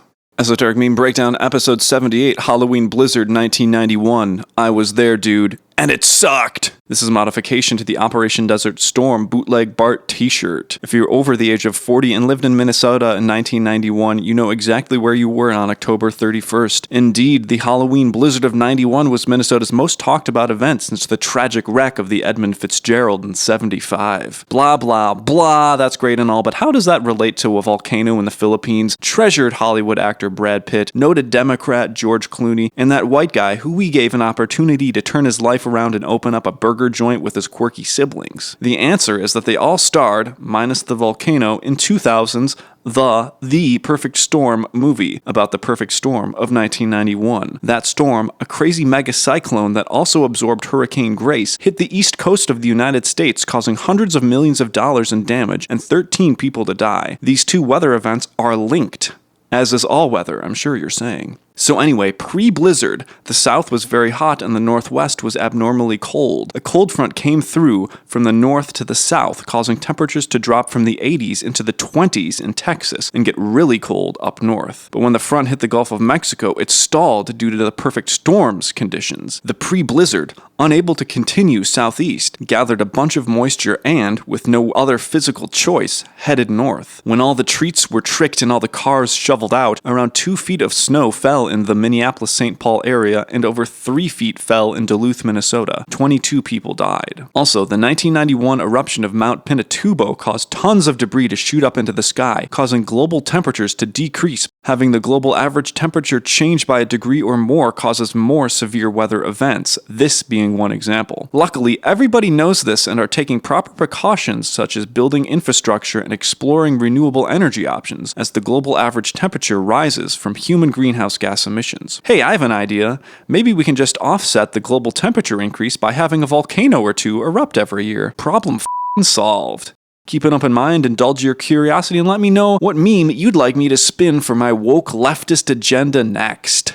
Esoteric Meme Breakdown, episode 79, Ancient Sandwich Meme. This is yet another version of the Dudes Be Like Subway Sucks, commonly followed up with My Brother in Christ, You Made the Sandwich meme. A reverse image search tells me that the first and second rows are in Old Turkic script. This specific form was used from around 700 to 900 CE in East Turkestan and Mongolia. It is read right to left, which made it hard for me to pick out the characters and copy and paste them into a document as someone who is used to reading left to right. Thankfully, once I completed this, a quick search yielded a result for the first word, an Old Turkic word for male ruler or king. Some would say Khan. That makes sense given the original word is dudes. Unfortunately, the second line returned no search results and nothing in Google Translate, so I tried to find a specialized translator. After some stumbling around, I found the modern Orkan Yenisi Turkic alphabet translator. This tool takes modern Turkic letters and puts them into Old Turkic and vice versa. Plugging in the second line gets Sene Theology, which translates from Turkish to jaw theology, which doesn't seem totally correct. But there are other modern Turkic languages besides Turkish. Translating this from Chuvash, a language spoken by less than 1 million Chuvash people, mostly living in a single area in Russia, returns new theology, which makes more sense. The bottom Hebrew word I vaguely already recognize translates to Jehovah, but others would say Yahweh, but not everyone would say it. But that's a story for another time. This is the name of God in the Hebrew Bible. This also makes some sense as the covered up word is Christ. Aside from meaning a contemporary god within Christianity and Judaism, Yahweh used to be a god of weather and war and the national god of Israel and Judah. The origins of this god are cloudy with a chance of battle, but roughly appeared between 1500 and 500 BCE. So essentially, cons be like, new theology, my brother in Yahweh, okay. So, this meme could be referencing a historical change of faith event or events involving groups that used Old Turkic. In the 1500s, Russia started a Christianization campaign with pressure for the Chuvash people to convert to the Orthodox Church increasing in the 1700s. However, Russian Orthodox Christians wouldn't use the term Yahweh. Between 700 and 900 CE, there is a bit of evidence that some Khazars, a group of people that spoke Old Turkic, did switch from Tengriism to Judaism and Christianity, but at this point I'm just speculating. Either way, okay doesn't necessarily imply a strong willingness to convert. Let me know if you have a theory. Keep an open mind, indulge your curiosity, and let me know if you think your religion is the correct one.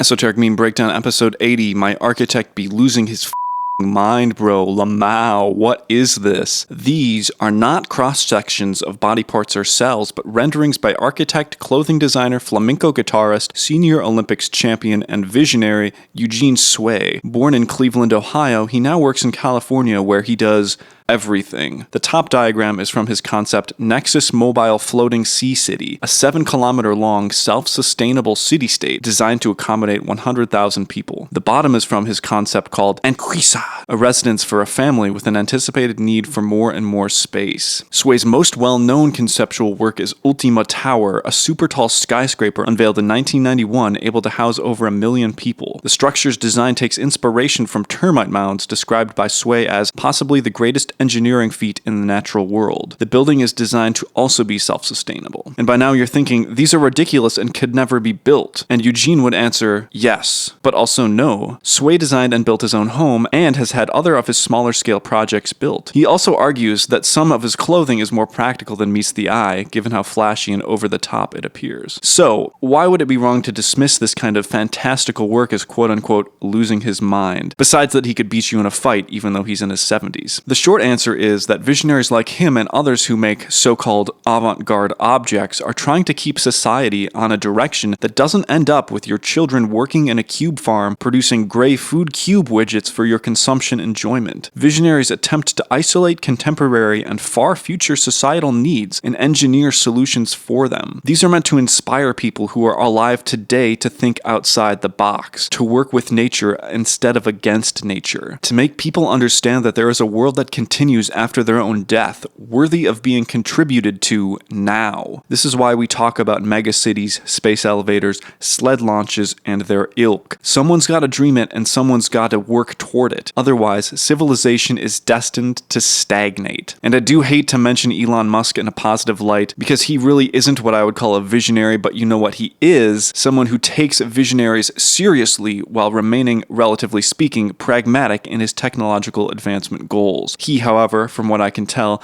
doesn't care about nature in the slightest, which Eugene Sway would call a major mistake. So while people may point and laugh at the outlandishness, the man who looks like he was cast in Gentleman Broncos, others understand that without grappling with big ideas, habitat destruction, environmental catastrophe, space exploration, you name it, we stagnate and end up living in identical houses working a job where we have to copy some other brand's product and attempt to sell it to people who are afraid of anything outside of what they already know.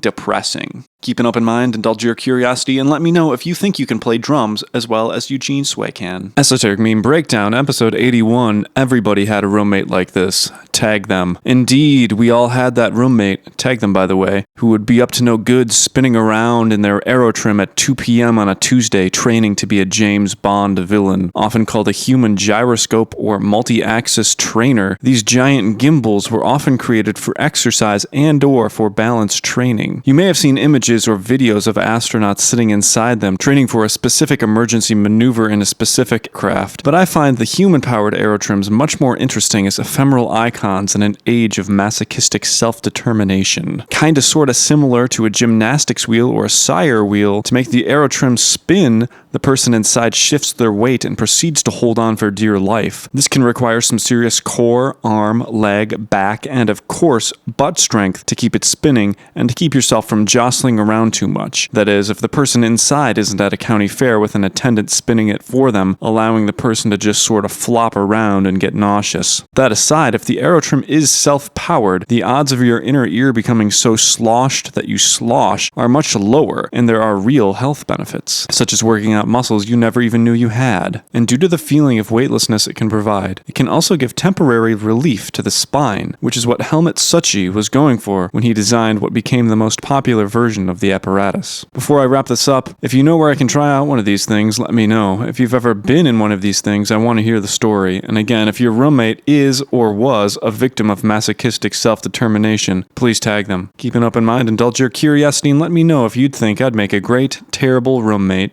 Esoteric Meme Breakdown, episode 82, Certified USB. You will never government surveillance. Indeed, in 2013, a German publication leaked an NSA product catalog containing hacking tools for people within the NSA, and who knows who else, to use for good?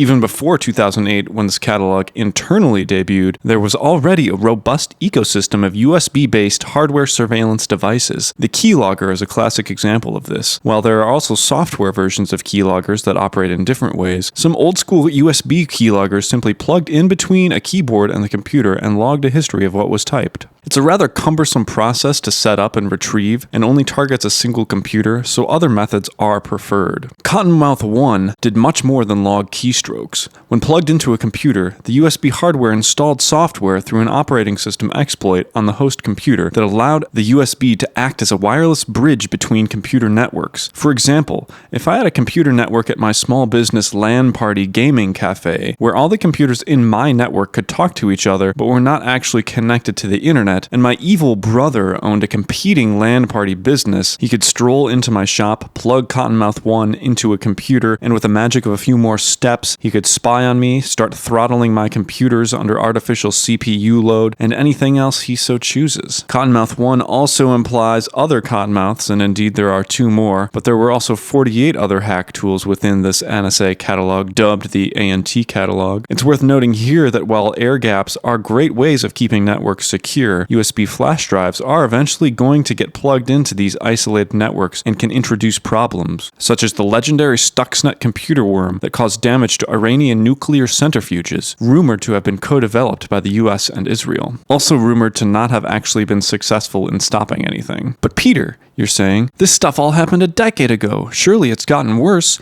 How can I protect myself? The answer is, besides making sure you quickly install security updates on your devices, you can't. In fact, the only reason your internet-connected devices haven't been compromised is that you're not worth someone's time. But also, because the code many of your devices are running on is proprietary and not open source, you will never know if there's already a backdoor in it. So, make sure you're aware of your country's privacy laws. They're often your last failsafe and can protect you if you become a target one day. In the USA, some argue that because of Section 702's power of incidental collection in the Foreign Intelligence Surveillance Act, our Fourth Amendment rights as US citizens are being violated every single time we send any electronic communication. Government surveillance was also expanded in the Reforming Intelligence and Securing America Act, signed into law by Joe Biden in 2024. Your freedom to privacy is being methodically eroded by the government. But you have nothing to hide, right? Stay visible, as the moment no one is watching is the moment you'll disappear. Esoteric Meme Breakdown episode 83. Cocteau twins in the studio like, yeah, this sounds... drop it. This meme banger is a modification to a common Young Thug meme. Young Thug, who has been accused in the past of not having the most articulate voice, has been replaced with Cocteau twins, who have been accused of having even less comprehensible vocals than Young Thug, or even that they have intentionally obfuscated their lyrics into nonsense. This concept of garbled vocals ties in with the snippet from the Voynich manuscript, a Renaissance-era book that is still today undeciphered if it were decipherable. Summing it up, it's a book with pages created in the early to mid 1400s in a stream of consciousness gibberish language that follows a few syntactical rules and has cool illustrations of plants. It resembles an herbal book. One intriguing theory about the book is that it's not really encoded with anything. It may have simply been written to sell to someone who thought they were buying secret herbal, cosmological, or otherwise knowledge. A different theory is that it may have been written for the same reason Heaven or Las Vegas by Cocteau Twins, or Lifestyle by Rich Gang featuring Young Thug and Rich Homie Quan were. Reason may not be the most appropriate word. Rather, these three pieces of art value an emotional aesthetic experience higher than explicit storytelling. Perhaps this is best exemplified by another artist I've recently talked about, Hustlonia, in the song Words That Mean Nothing But Are Pleasant to Hear. It's a song of random English phrases stuck next to each other in a very intentional and pleasant way. The last lines of the song then literally convey the song's meaning. Words that mean nothing but are pleasant to hear, love me to death, and disappear. Sometimes all you need is a melody with a few recognizable words. The same can be true of a book you can't read but can still experience. You can still get a sneaking feeling of awe at unknown, mysterious knowledge, even while knowing it's a work of fiction. So many pieces of art are intentionally designed for you to fill in the gaps with your own experience and imagination. Sometimes all it it takes is a little push, listening to a song, flipping through a book, looking at a painting, to get your brain juices flowing. There are other theories, but I'm out of time, and you can learn more about them elsewhere. Regardless of the book's meaning, which you can read online in full, by the way, this is a 10 out of 10 meme. And dang, I didn't even get to talk about Rudolph II or Philip II. Someone send me some memes about them. Keep an open mind, indulge your curiosity, and let me know if you think abstract art is a leftist hoax, or if this book served as a field guide when tripping on a magic potion. Esoteric Meme Breakdown episode 84, when you walk into the bar and the guy in the Union Pacific Railway t-shirt is talking about the chatoyancy on his wooden knife handles. Turn around 360 degrees and stay! Chatoyancy is derived from le French word for cat's eye. C'étera, the glimmering effect cat's eyes have when you shine a light on them. It's primarily lingo for gemstones, but can also be used to describe some types of figuring in wood. Wood chatoyancy is a desirable effect for decorative wood pieces such as furniture, musical instruments, and knife handles. Intentionally growing a tree for this shimmer has proven difficult. However, there are certain conditions and trees that are more prone to making the effect. The chatoyancy effect is created when different types of wood grain interweave with each other. This can happen when a tree is under stress from wind, its own branches, or any other thing that causes pressure on the wood. When this pressure is felt, or when new branches are being made, the tree will create grain patterns that weave into each other so as to not rip itself apart from its own weight or other external factors. Because end grain and long grain catch light differently, since they are angled in different ways, depending on the angle you're looking at the wood, it will look different. So while it's hard to specifically grow a tree for this effect, it is easier to predict where you can find this type of figuring within a tree, such as any areas where branches are growing, sections at the base where the tree splits into multiple trunks, areas that just look like they've been under load. After identifying possible places where chatoyancy may be, the wood also needs to be cut in a specific way, usually quarter sawn, to maximize shininess. Then adding a gloss finish will make that knife handle pop. Oh yeah. There are many other types of wood figuring such as the medullary ray, but you can read more about them on your own, or go to the bar where this horse is. The Union Pacific Railroad was established in 1862 and operates on over 30,000 miles of track within the United States. According to internal records, they operated 99.99% derailment-free in the past 3 years. So what happened 4 years ago? I'm sure the horse knows. Keep an open mind, indulge your curiosity, and let me know if you think George Washington cut down that cherry tree because he was trying to make some blinged out dentures, or if you have a favorite sentimental tree. Esoteric Meme Breakdown, episode 85, Super Honorable Place, Entrance Hidden Among Cool Spikes, Valuable Treasures. This meme is based on the idea, or kind of paradox, or maybe just an unfortunate human trait, that the more menacing an area looks, the more intriguing it is for exploration. Because humans are mining more Bitcoin than ever before, and I leave a light on for my dog when I'm away, we have produced, according to the World Nuclear Association, a small amount of nuclear waste. That is, only about 400,000 tons. That's just over one Empire State Building's heft worth of nuclear waste. Honestly, that's nothing. But because this waste will be radioactive and will be able to kill people for hundreds, if not thousands of years, people today have to figure out ways of communicating with the people of the future, warning them not to enter long-term nuclear storage facilities. This field of study, making sure we don't excruciatingly murder people in the future, is called nuclear semiotics. Here's an example of a diagram made to dissuade people. Also note the 0.66 kilometer depth, which was carried over to the meme, replacing the 6-foot depth in the original image. A very nice touch. The idea to use spikes comes from the Sandia Report, a 349-page report exploring, quote, markers to deter inadvertent human intrusion into the waste isolation pilot plant produced by the United States Department of Energy. In it, they suggested, among other menacing earthworks, a spike field. But again, these scary objects aren't going to stop future hoverboarders, neo-emo bands, and retired metal detector enthusiasts from entering. It's just luring them in. And that's the challenge. How do we make something that deters everyone, that accurately conveys a message of, in the words of disgraced rapper Viper, you gon' die? I think, me personally, I'd start with a scary fence followed by a sort of Rosetta Stone 2 with a really long warning message in as many different languages as possible. Then I'd put some Creed and Kate Bush playing over the top of each other on the loudspeakers. Some people have suggested cats that glow in the presence of radioactivity. Let me know how you'd solve this problem in the comments. Keep an open mind, indulge your curiosity by exploring a nuclear storage facility, and let me know if you consider 400,000 tons of nuclear waste to be a little or a lot.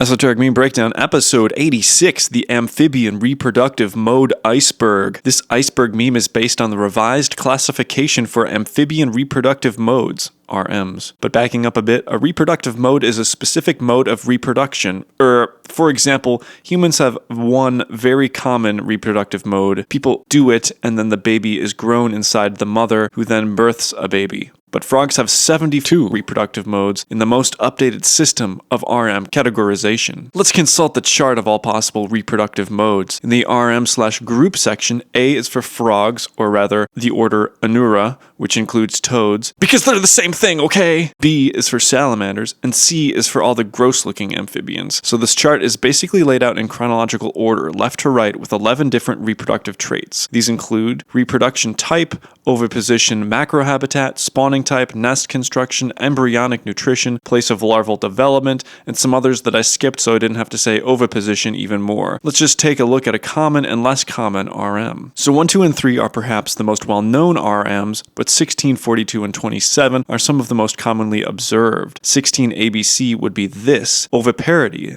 Embryonic development takes place outside the body. The eggs are deposited in the environment. The eggs are not deposited in froth nests with no foam or bubbles during spawning. The eggs are deposited in water. Lodic, the eggs are deposited in flowing waters. The eggs are not deposited in a nest. The eggs are deposited on the subaquatic ground. The embryonic development is indirect. It has a common larval stage. Lecithotrophic means that the animal gets its energy exclusively from its egg yolk reserves. Exotrophic, without parental feeding, means that after hatching, the animal uses its mouth to eat and does not depend on its parents. And finally, lodic again, the larvae develop in flowing waters. If most people were to have a general idea on how a frog is made, that's probably around what they're thinking. However, 74 ABC is not. First, these are viviparity, meaning the mother gives birth to the larvae, or quote, miniature edition of the adults. So obviously we skip some early steps because more development is taking place in the mother. So here, 74, the animals are birthed as mini versions without a larval stage. Matrotrophic means the embryos get supplemental energy from the mother and not from vitallogenic yolk reserves. Since they're more developed, they get their energy by oral consumption of food without parental feeding. And there are 70 more types, but hopefully you get the gist now. So anyway, let me know your favorite reproductive mode. Keep an open mind, indulge your curiosity, and also let me know if you'd like to see humans have a more diverse RM tree.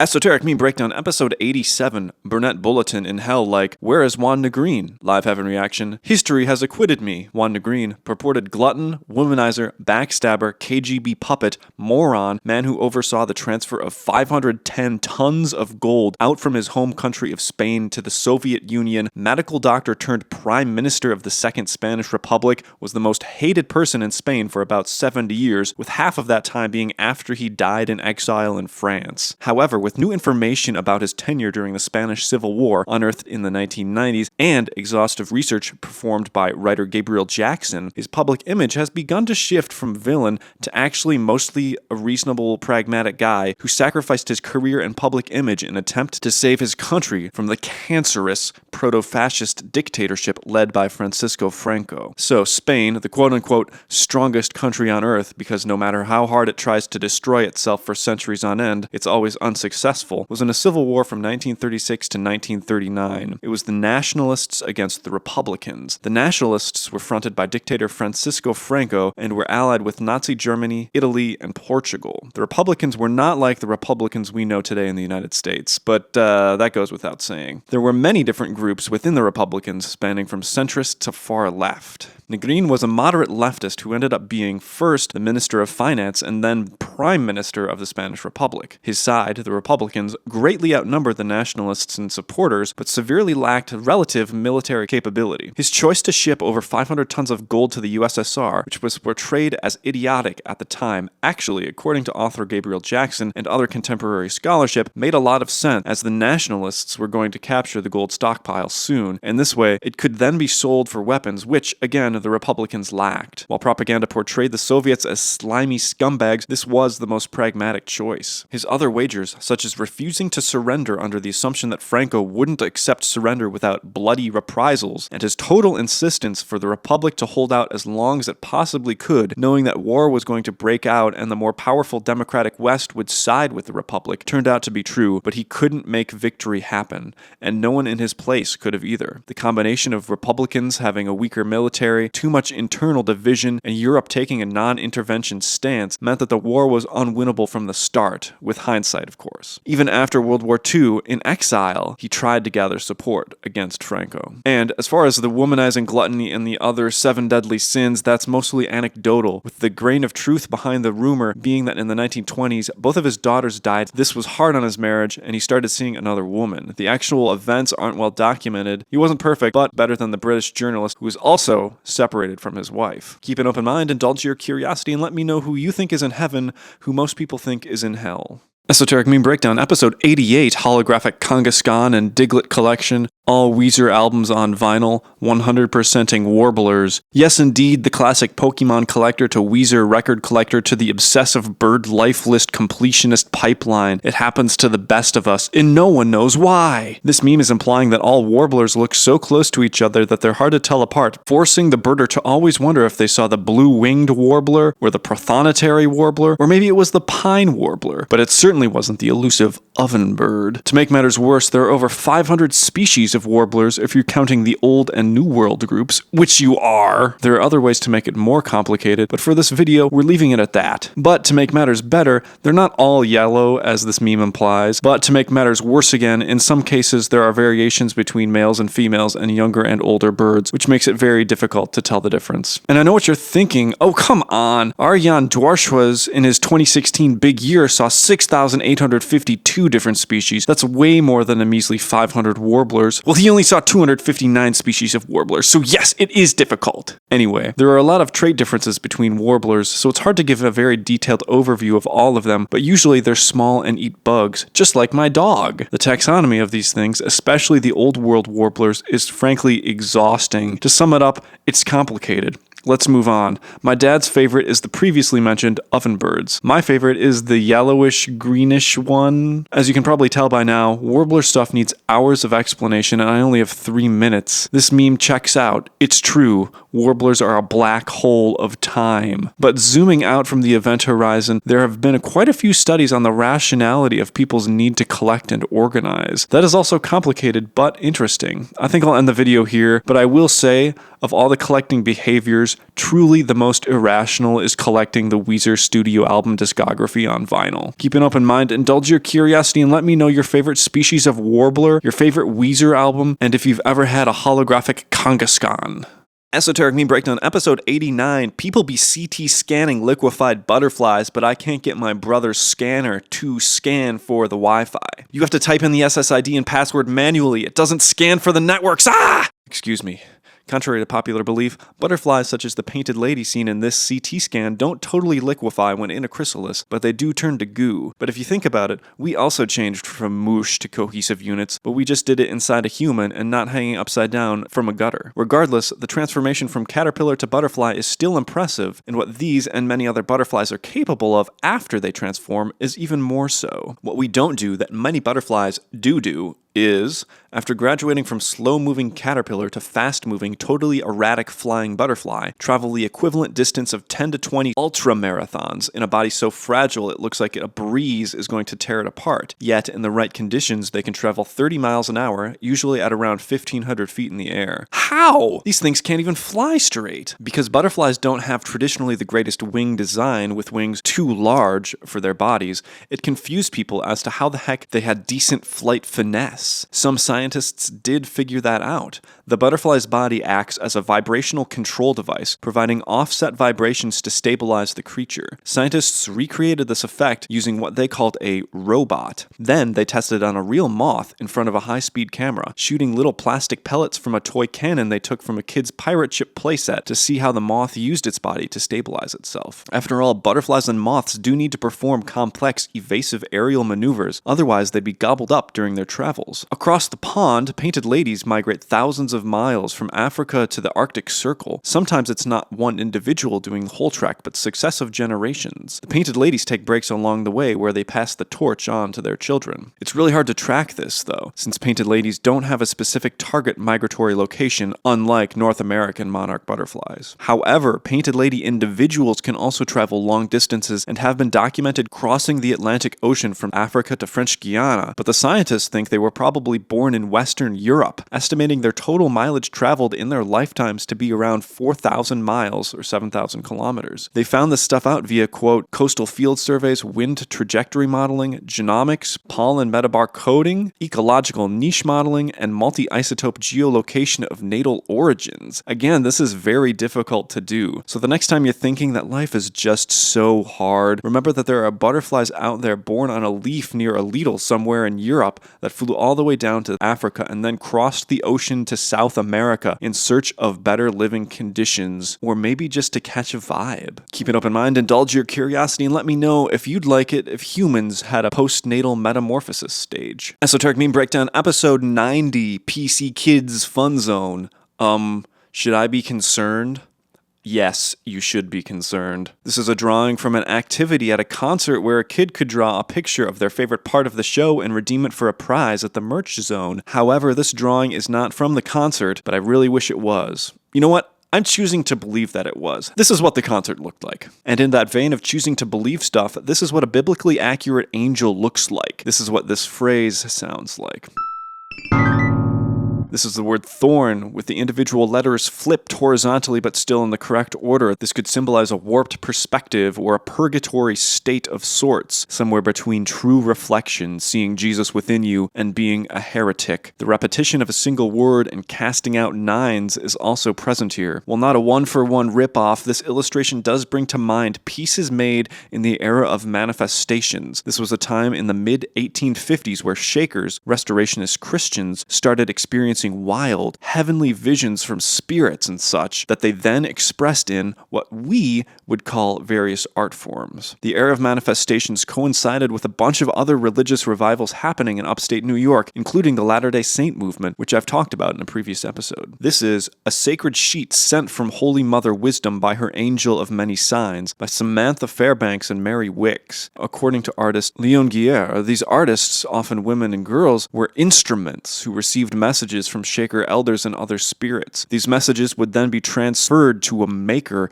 who would transcribe the message into physical form. These are not drawings, but sacred rolls meant for contemplation and study, not for display. While some would say that the Shakers' most outlandish actions were their religious dances and artwork created from visions, this was at the time where a lot of wild stuff was happening in religion. Their truly most outlandish action was advocating for and practicing gender and racial equality in the late 1700s and beyond. Women and men could have the same ranks within the church and their communities. This was seen by many people as common sense, but to the haters, as earth-shattering. They have also been credited with the invention of the clothespin, the flat broom, the wood-burning stove, the threshing machine, the wheel-driven washing machine, and a bunch of other things, even though they only had maybe 6,000 members at their peak. This makes a fella wonder if treating everyone with the same amount of respect and highly valuing education had anything to do with their technological achievements. Unfortunately, their ideals never spread as far as they should have, partially due to the Shakers practicing celibacy. Also, this engraving of the founder,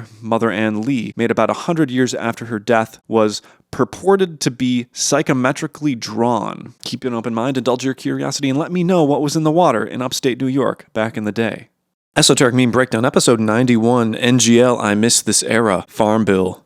divided we fall. Yes, so do I, the era of politically ambiguous memes with minions in them for some odd reason. Assuming this is a right-leaning meme, and assuming these are soldiers trying to defeat the evil farm bill, but it keeps rising from the dead, we can infer a couple truly wild things from a seemingly innocuous, bipartisan bill that some say is the reason Americans are fat, is the cause of economic and political destabilization leading to wars throughout the world, and also why poor Americans don't starve to death. But first, a quick refresher. The Farm Bill is perhaps the most consequential piece of legislation most people never hear anything about. With a usual cost in the hundreds of billions of dollars, it really is huge and it really is complicated. A good rule of thumb is advocating against the Farm Bill as a politician is actually worse than tying cinder blocks to your feet and jumping in a Burger King ball pit never to be seen again. The basic, uninteresting conservative take against the Farm Bill is that it provides funding for SNAP benefits, formerly called food stamps, and some people don't like it when their tax dollars go to help feed the less fortunate. The completely off the political spectrum, somewhere between woke and red pill to take, is that this bill, again, is why Americans are fat and why wars happen. The Farm Bill traditionally subsidizes commodity crops such as corn, soy, wheat, and cotton. Much of that goes to feeding livestock. This decreases the cost of meat, which is otherwise expensive and inefficient to produce, as well as unhealthy processed foods. This is great for fast food restaurants, but not great for people trying to eat healthy. Eliminating all commodity programs would, 1, totally destroy many farmers' lives who have extremely large capital investments in specialty machinery revolving around corn and soy, which would cause a whole other set of problems, and 2, force the farmers that do survive to grow higher value crops such as leafy greens, tomatoes, and whatever else stuff I don't like to eat. Some argue this elimination would cause the price of healthy stuff to fall dramatically as more farms start growing human-oriented produce, making healthy fruits and vegetables much more attainable for the average person. This would also increase biodiversity. The price of meat would substantially increase. In that, many farms would be SOL unless CRP, the Conservation Reserve Program, the program that allows farmers to get some money for their non-farmed farmland used for conservation, was also revamped. And finally, some believe that because the US artificially lowers the price of commodity crops such as corn, soy, and cotton, this destabilizes agriculture in developing countries when, hypothetically, companies like Cargill buy American corn and dump it into a country that they can still make money, but local farmers within that country can't compete with Cargill's low prices, creating a system where they then control the entire ag market. This can cause the country's ag system to completely fall apart, and from that follows political destabilization, leading to armed conflict. There's way more to say on this. Keep an open mind, indulge your curiosity, and let me know what your favorite section of the Farm Bill is, or which part should be changed. Esoteric Meme Breakdown, episode 92, Intro to Teletubbies as Queer Media, Volume 1, History, Characters, Related Media. This is a cover from a booklet or zine laying the groundwork for interpreting the original run of Teletubbies, 1997 to 2001, through a queer lens.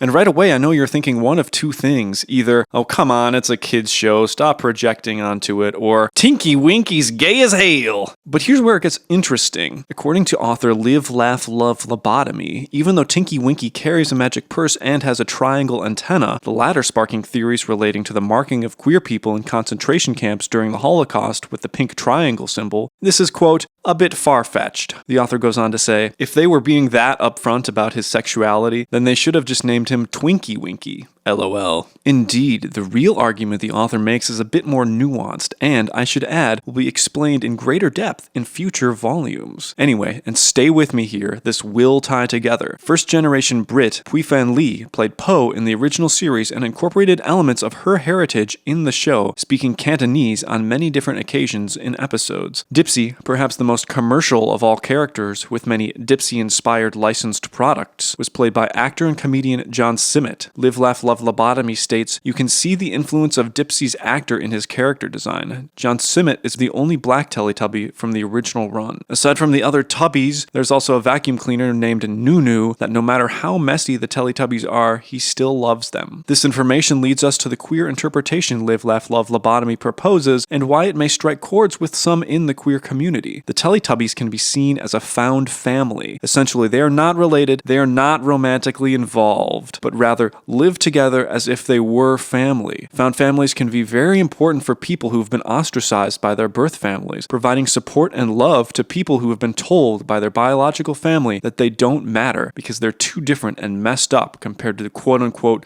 normal people. A newfound family can make all the difference in the world to someone. The Teletubbies are from different backgrounds. They're quirky, they live with a vacuum cleaner, but they still love each other. To once again quote Live, Laugh, Love, Lobotomy, the dynamic of the Teletubbies has always reminded me of the strong bonds I have with my friends, having fun and playing, surrounded by nature, caring and being cared for by people I love, and all of us freely embracing who we are. The Teletubbies all have such distinct personalities, and many of them would not be considered socially normative were they to be real people. Unfortunately, it took the Teletubbies franchise over 20 years to realize they accidentally made a Pride TV show, but now they embrace it, or at least capitalize on it. Keep an open mind, indulge your curiosity, and let me know which Teletubby is your favorite.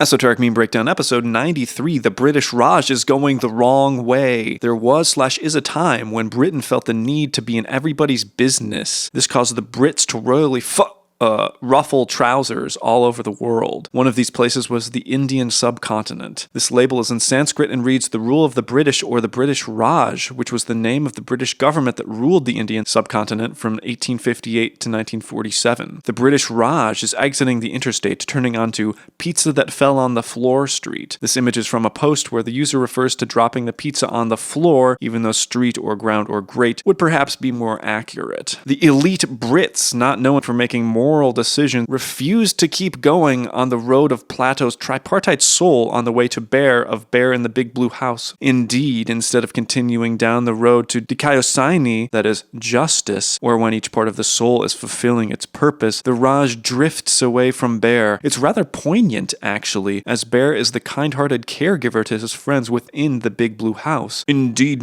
they chose heartbreak and violence instead of love and warmth from Bear. But was the Big Blue House really all roses? Lest we forget the leaked footage of Oho and Tutter spouting offensive and sexist language, much to the dismay of Bear. You know what? Maybe it's actually better that the British never colonized the Big Blue House. Bear had enough to worry about already. Can you imagine Bear being forced to serve beans on toast to his friends? It makes my heart sick. And that's the worst thing the Brits ever did. Beans on toast and nothing else. The end. Also, big news, I recently launched a membership program, kind of like Patreon mixed with Substack. Consider supporting me if you'd like these videos to continue and for occasional behind-the-scenes content and a sick monthly newsletter. Keep an open mind, indulge your curiosity, and let me know if you think my conspiracy theory, Tutter is Pizza Rat, will catch on. Esoteric Meme Breakdown episode 94, I bring a sort of let's have an amoebian song rap battle vibe to the workplace that bucolic shepherds don't really like. Indeed, if you were a shepherd in ancient Greece just trying to herd your flock while enjoying the gentle sounds of nature and the baas of your sheep, you would begin to loathe this dude's vibe. Amoebian singing, much like a contemporary rap battle, was a singing competition we think was started by Greek shepherds. According to author James B. Pierce, one singer would start singing about a topic, something like, "My sheep are fertile," or "I am in the favor of Apollo," and then a second singer would give, quote, "an opposing view," produce a song on a similar theme, or simply add information. Again, not unlike riffing during a rap battle or being in a pun-off contest. Like everything, it seemed to have started out for fun, but then evolved into a formalized competition complete with judges and multiple rounds, requiring quick wit and, quote, respective admiration for wild plants and or their fruits. In an example, Comatas and Lacone go at it for 14 exchanges, all based around the first little ditty, using its themes and structure. There could also be a refrain each turn, tying the topics together. This is what you'd call a hook in a rap battle. See Theocritus and oral tradition for more. Whether battle rap is a direct descendant of amoebian songs, we may never know. It's likely, well, a fact of life, that people just make literally anything into a competition. But shout out to DJ Kool Herc for inventing hip-hop, and shout out to MC Kool Mo D for defeating Busy Bee Starsky in what is known as the first rap battle as we know it. Keep an open mind, indulge your curiosity, and let me know your favorite rap battle moment without mentioning Eminem. Esoteric Meme Breakdown, episode 95. My Ears is a machine that turns your one of Diddy Kong Racing OST's top fans worldwide into Helsing HX2 AI drone factory. As of June 2025, Spotify executive chairman Daniel Ek has invested over $800 million United States dollars in Helsing, a company that develops AI military technology, of which he is also the chairman. This is one of their products, an AI-powered strike drone designed to well, you know what it's designed for. But whoa, wait a minute, Will, you're saying. Shouldn't my subscription money / their ad revenue be going to my favorite indie artists like Swamp Trash, Moist, and Steely Dan? Wait, it's going to War Pigs? This can't be right. Well, don't believe me? Let's talk numbers. No artist on Spotify gets paid until one of their songs accrues more than 1,000 streams in a 12-month period. Once breaking that threshold, artists are given fractions of a penny per stream. In the 7 years that my music has been hosted on Spotify, I have received less than $50 in royalties. And yet, I've received thousands of dollars in royalty payments from my music being played on traditional and satellite radio stations. Go figure. In fact, to independent artists like myself, accessing our music via Spotify is practically worse than pirating it. Let's say I somehow pirate an MP3 copy of my brother Peter's 2025 album, Feelings of the Bygone Sublime, Illuminate My Night. The end result? I get to enjoy the album, but Peter doesn't get paid. Not great for Peter. Now, let's say I pay $12 a month for a Spotify subscription, which I then use to listen to Peter's album. The end result? Peter still doesn't get paid because his album hasn't gotten more than 1,000 streams in the past 12 months. He doesn't get a penny of my $12. Yikes. So where'd my $12 go? Simple. Into the pockets of corporate-owned major labels and literal evil billionaires like Daniel Ek. For more on Spotify's opaque deals with major labels, see Liz Pelly's 2025 book, Mood Machine. And don't forget Spotify's own AI-generated music that they push. They need the royalties from that too. If you use Spotify, you are enabling a system that allows billionaires to exploit artists in order to facilitate an AI-assisted war machine. Your monthly $12 is not going into the pockets of your favorite independent artists. It's going into the hands of Daniel Ek and AI military tech companies. I'm a children's musician. A future in which war is enabled and carried out by AI technology is not the future that our children deserve. I refuse to be part of a system that enables or supports such a dystopian future. Now, there ain't no panacea. I'm a fan of Bandcamp, though it's gotten crummier in recent years and may not get better. There are other streaming services like Tidal and Napster, but I don't necessarily look at those as permanent solutions. And again, I highly recommend that anyone remotely interested in music read Mood Machine. Check your local library. If there are any other organizations, artists, or authors I should be keeping an eye on, please let me know in the comments. And of course,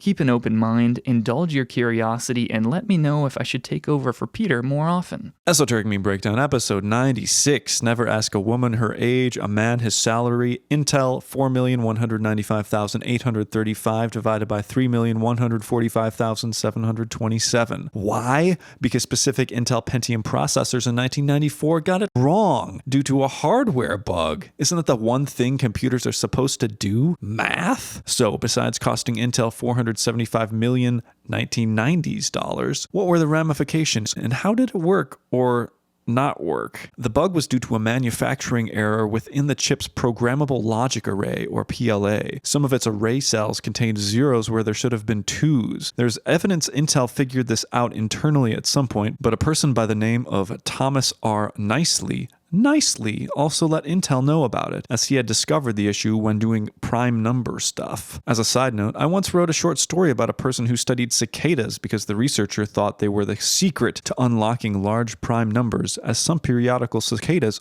emerge only every 13 or 17 years. Anyway, the bug caused some answers to specific math problems that had a bunch of trailing digits to be wrong. But who uses their computer as a literal calculator? How did this affect gamers? The answer is that the person developing Quake was driven to wit's end about a glitch in his game that caused a single frame to be totally a different part of the map every so often. He called his friend at Intel to look over the code, and the Intel guy was like, "Oh yeah, known issue, work around it, get good," or something like that. Also, Intel being Intel, they didn't want to replace tons and tons of CPUs and said that they would only replace people's CPUs if they could prove it affected them. They later backtracked that after, rightfully, backlash. And thankfully, since then, Intel has consistently released competitive, high-value products and definitely did not peak in the Pentium era, this glitch aside. Proof of their current success? They just had to force out and sue now former CEO Pat Gelsinger, who now upgraded to a job working at a Christian AI tech startup making AI products for churches that he refers to as a faith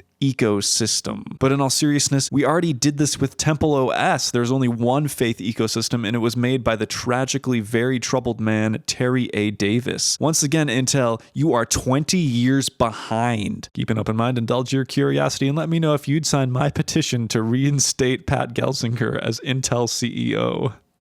Esoteric Meme Breakdown, episode 97, Goon Corner. While much has already been said about Goon Corner videos, their place within the maximalist canon and the importance of other niche corners has been less well documented. As a quick refresher, musical artist, content creator, and influencer PerkTunes, aka Alex Perkinson, invented the Goon Corner as a way to increase engagement in his early videos. As time went by, the quote, historic, game-changing move grew into its own strong, tight-knit community where people now request corners of their own, such as the Femboy Corner, the F1 Corner, the Solar Panel Cleaning Corner, the Forklift Corner, and many, many more. Thus, it only made sense to then move to adding edge content such as the Miku Edge. Maximalism and the contemporary internet go hand in hand. The lust by social media companies for your attention to keep you hooked has created algorithms to show you content to do just that. It rewards novelty, shock, outrage, etc. As such, extrapolating the principles set out by these algorithms naturally leads to PerkTunes videos. These videos are the logical conclusion of short-form internet content. While there have been other artists to offer more overstimulating content, such as CDT Crew, these videos have themes solely of bombardment central to their plot, like endlessly flipping through TV channels, creating a sea of noise rather than videos explicitly designed to keep your attention as long as possible at any cost, appealing to every instinct you possess. BlackBerry is credited for implementing the widespread use of push notifications. These were created as a way for you to check your phone less, needing to only look at it for new information and not check every 5 minutes waiting for something to happen. However, as content algorithms destroy our agency in what we consume, the push notification has gone from empowering to inundating and often a pain to turn off and present in phone apps that have absolutely no need to send you notifications. In the Goon Corner story arc, however, agency, initially taken away, has been restored, with videos becoming interactive, where the viewer has a choice on how the video plays out. This is done in the form of gambling, however. But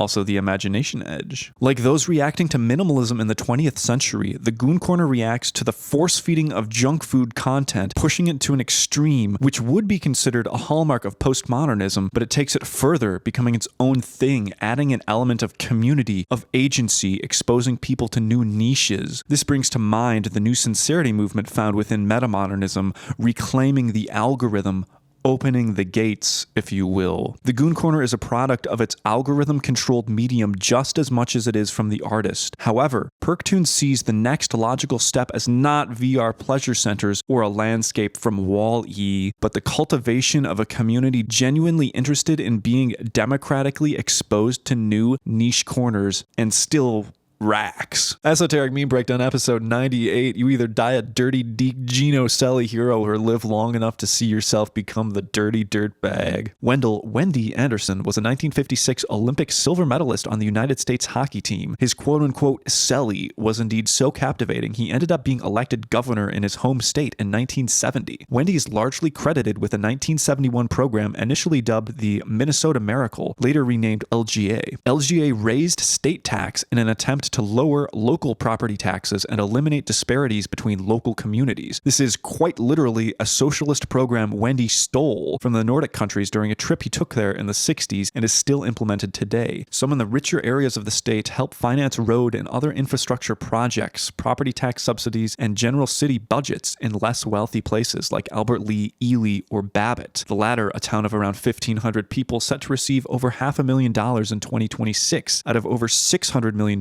to be distributed throughout the state that year. Anderson was a DFL member who miraculously got the LGA bill passed in a 157-day special session in 1971. Before signing it into law, he crisscrossed the state, speaking in favor of the plan as much as he could. The legislature had conservatives in control of both the state house and Senate, but the bill was championed by the nonpartisan Citizens League and the DFL. Anyway, both conservatives and liberals voted in favor of LGA, and it continues to this day. Wendy even carried every single county in his gubernatorial re-election. That really is a miracle. In 1973, he was on the cover of Time magazine with his plaid shirt and $1 million smile, holding a Northern Pike which someone else definitely probably caught. He was riding high, taking full credit for the Minnesota Miracle, both from his legislation, rightly earned, but also just good economic timing. But in 1976, Minnesota Senator Walter Mondale was asked to be Jimmy Carter's running mate, and Wendy, apparently advised by AFL-CIO union locals, resigned as governor so that the lieutenant governor, Rudy Perpich, would become governor and could appoint Wendy to the U.S. Senate in Mondale's place. He served 2 years in the Senate and then lost his seat in the election known as the Minnesota Massacre. Whoopsie! His DFL friends also got crushed. People must have thought that all that self-dealing looked like self-dealing. Other governors had tried the same trick in the previous 45 years and each of them had lost the election. I can't believe it didn't work for Wendy. At the end of the day, Wendy took some risks and helped facilitate LGA, one arguably great decision that has benefited hundreds of thousands of people, and it continues to do so. However, risk is part of everyone's daily life. It's worth noting that the legislators worked together to solve a problem, assuming the risk of being bipartisan collaborators. Are we able to work together now, or would it take a miracle, or rather, a person, someone like you, to work for the common good? Esoteric Meme Breakdown episode 99. Shout out to Alexei Starobinsky for inventing inflation. Just like how Sir Isaac Newton invented the laws of attraction, physicist Alexei Starobinsky indeed invented inflation. Both kinds. It was he who, in 1994, organized the first inflation email list under the pseudonym Inflate123. Okay, he did not invent inflation, but Inflate123 was the first person to do so, first finding a person on Usenet talking about an inflatable corset, and then later making a 12-person email list that quickly inflated to over 200 people in less than a year. There are people that use aquarium pumps to inflate their bodies. Mostly dudes, Inflate123 says, but it's safer to not do that. Anyway, there's a great interview with Mr. Inflate123 you can read in Forum, Volume 42, Issue 11, if you want to read a fascinating history of that type of inflation. Starobinsky obviously studied cosmic inflation, and obviously you can't invent properties of the universe, but he did propose some very important concepts like how and why cosmological inflation worked. His theory also implied the existence of gravitational waves, which are a hot thing right now. As well, he also implied that black holes emitted some sort of stuff. Stephen Hawking went freaking grind mode after meeting with Starobinsky and his graduate advisor, Yakov Zerdovich, and made it his mission to find the stuff black holes emit, later named Hawking radiation, in honor of Hawking stealing someone else's idea. I'm joking. The thing is, in physics, and really any field, researchers build upon information people before them painstakingly collected. If it wasn't for Einstein's theory of general relativity, and then some other people, Starobinsky wouldn't have gotten as far as he did. Hawking also put in a lot of work too. Also, generally, it's not the person who does the research that names it after themselves, although that has happened. Where was I? Oh yes, the CMB. I don't know if the CMB is more or less esoteric than inflation, but I really hope it's less esoteric and doesn't need to be broken down. The one-sentence summary is that it's the background noise of the universe, the latent energy from its creation, and we don't know what lies beyond it. It's like the mysterious stuff they always talk about so dramatically in the Matrix being everywhere. And it was discovered by accident using a supercooled antenna at negative 269 degrees Celsius pointed at some balloons. You can't make this stuff up, folks. As a side note to the side note's side note, there have been a lot of comments asking to see Fill Up Your Mind drunk pregnant. If that does happen, it'll only be for Esoteric Meme Breakdown members on my membership page. Consider supporting me if you like this content, or perhaps get a shirt. Keep an open mind, indulge your curiosity, and let me know who you want to see inflated. This is member-supported Esoteric Meme Breakdown episode 100, 15 signs you're a fader male. Super rare. And is it better than independence and satellites? This meme, parodying clickbait manosphere YouTube videos about Sigma and Alpha men, is about a type of shorebird that has its own, archetypes, or rather, pheno and genotypes. There are 3 different types of male roughs: the independent, the satellite, and the fader. The independent is like the stereotypical male bird. It's flashy, it wears an ascot, it's aggressive around other males during mating. The satellite is the crony to the independent. Think of it as a lackey, hanging around the independents, clout chasing. The independents tolerate the satellites. They don't pose a large threat. The faders, on the other hand, look like and hang out with the female birds in the lek during mating season. Instead of displaying and fighting each other like the independents do, the faders simply chill and quickly mate with a female when opportunity arises. This can be by surprise, right after a female signals to an independent that she wants to mate, but before the independent can. Leonardo Campagna notes this also happens in fish. But how do these faders end up this way? Spending too much time on the internet? Nope, it's a super gene made up of many other genes that gets passed on to them. The male birds have no say in how they end up, with roughly 95% of them ending up as independents. In fact, if the bird inherits its 2 versions of the super gene instead of 1, it can't even survive into adulthood, being killed by its own garbled DNA. Most human people think this is a reproductive strategy that works because it's uncommon, and evidence shows that the more common it is, the less it works. So, if it works, it works. It's rare and cool, and faders have larger junk than independents do too. Very impressive. Also, a crazy fun fact found on Wikipedia about these guys is that Archbishop Neville served around 2,400 of these birds during his enthronement banquet in 1465. Also included were around 4,000 ducks, 204 bitterns, 500 partridges, 400 woodcocks, 104 peacocks, and a bunch of other disgusting stuff English people ate. There even was an orchestral composition named after his feast. Man, how the heck are species of animals still alive after what humans do to them? Anyway, keep an open mind, indulge your curiosity, and let me know what type of male rough you are.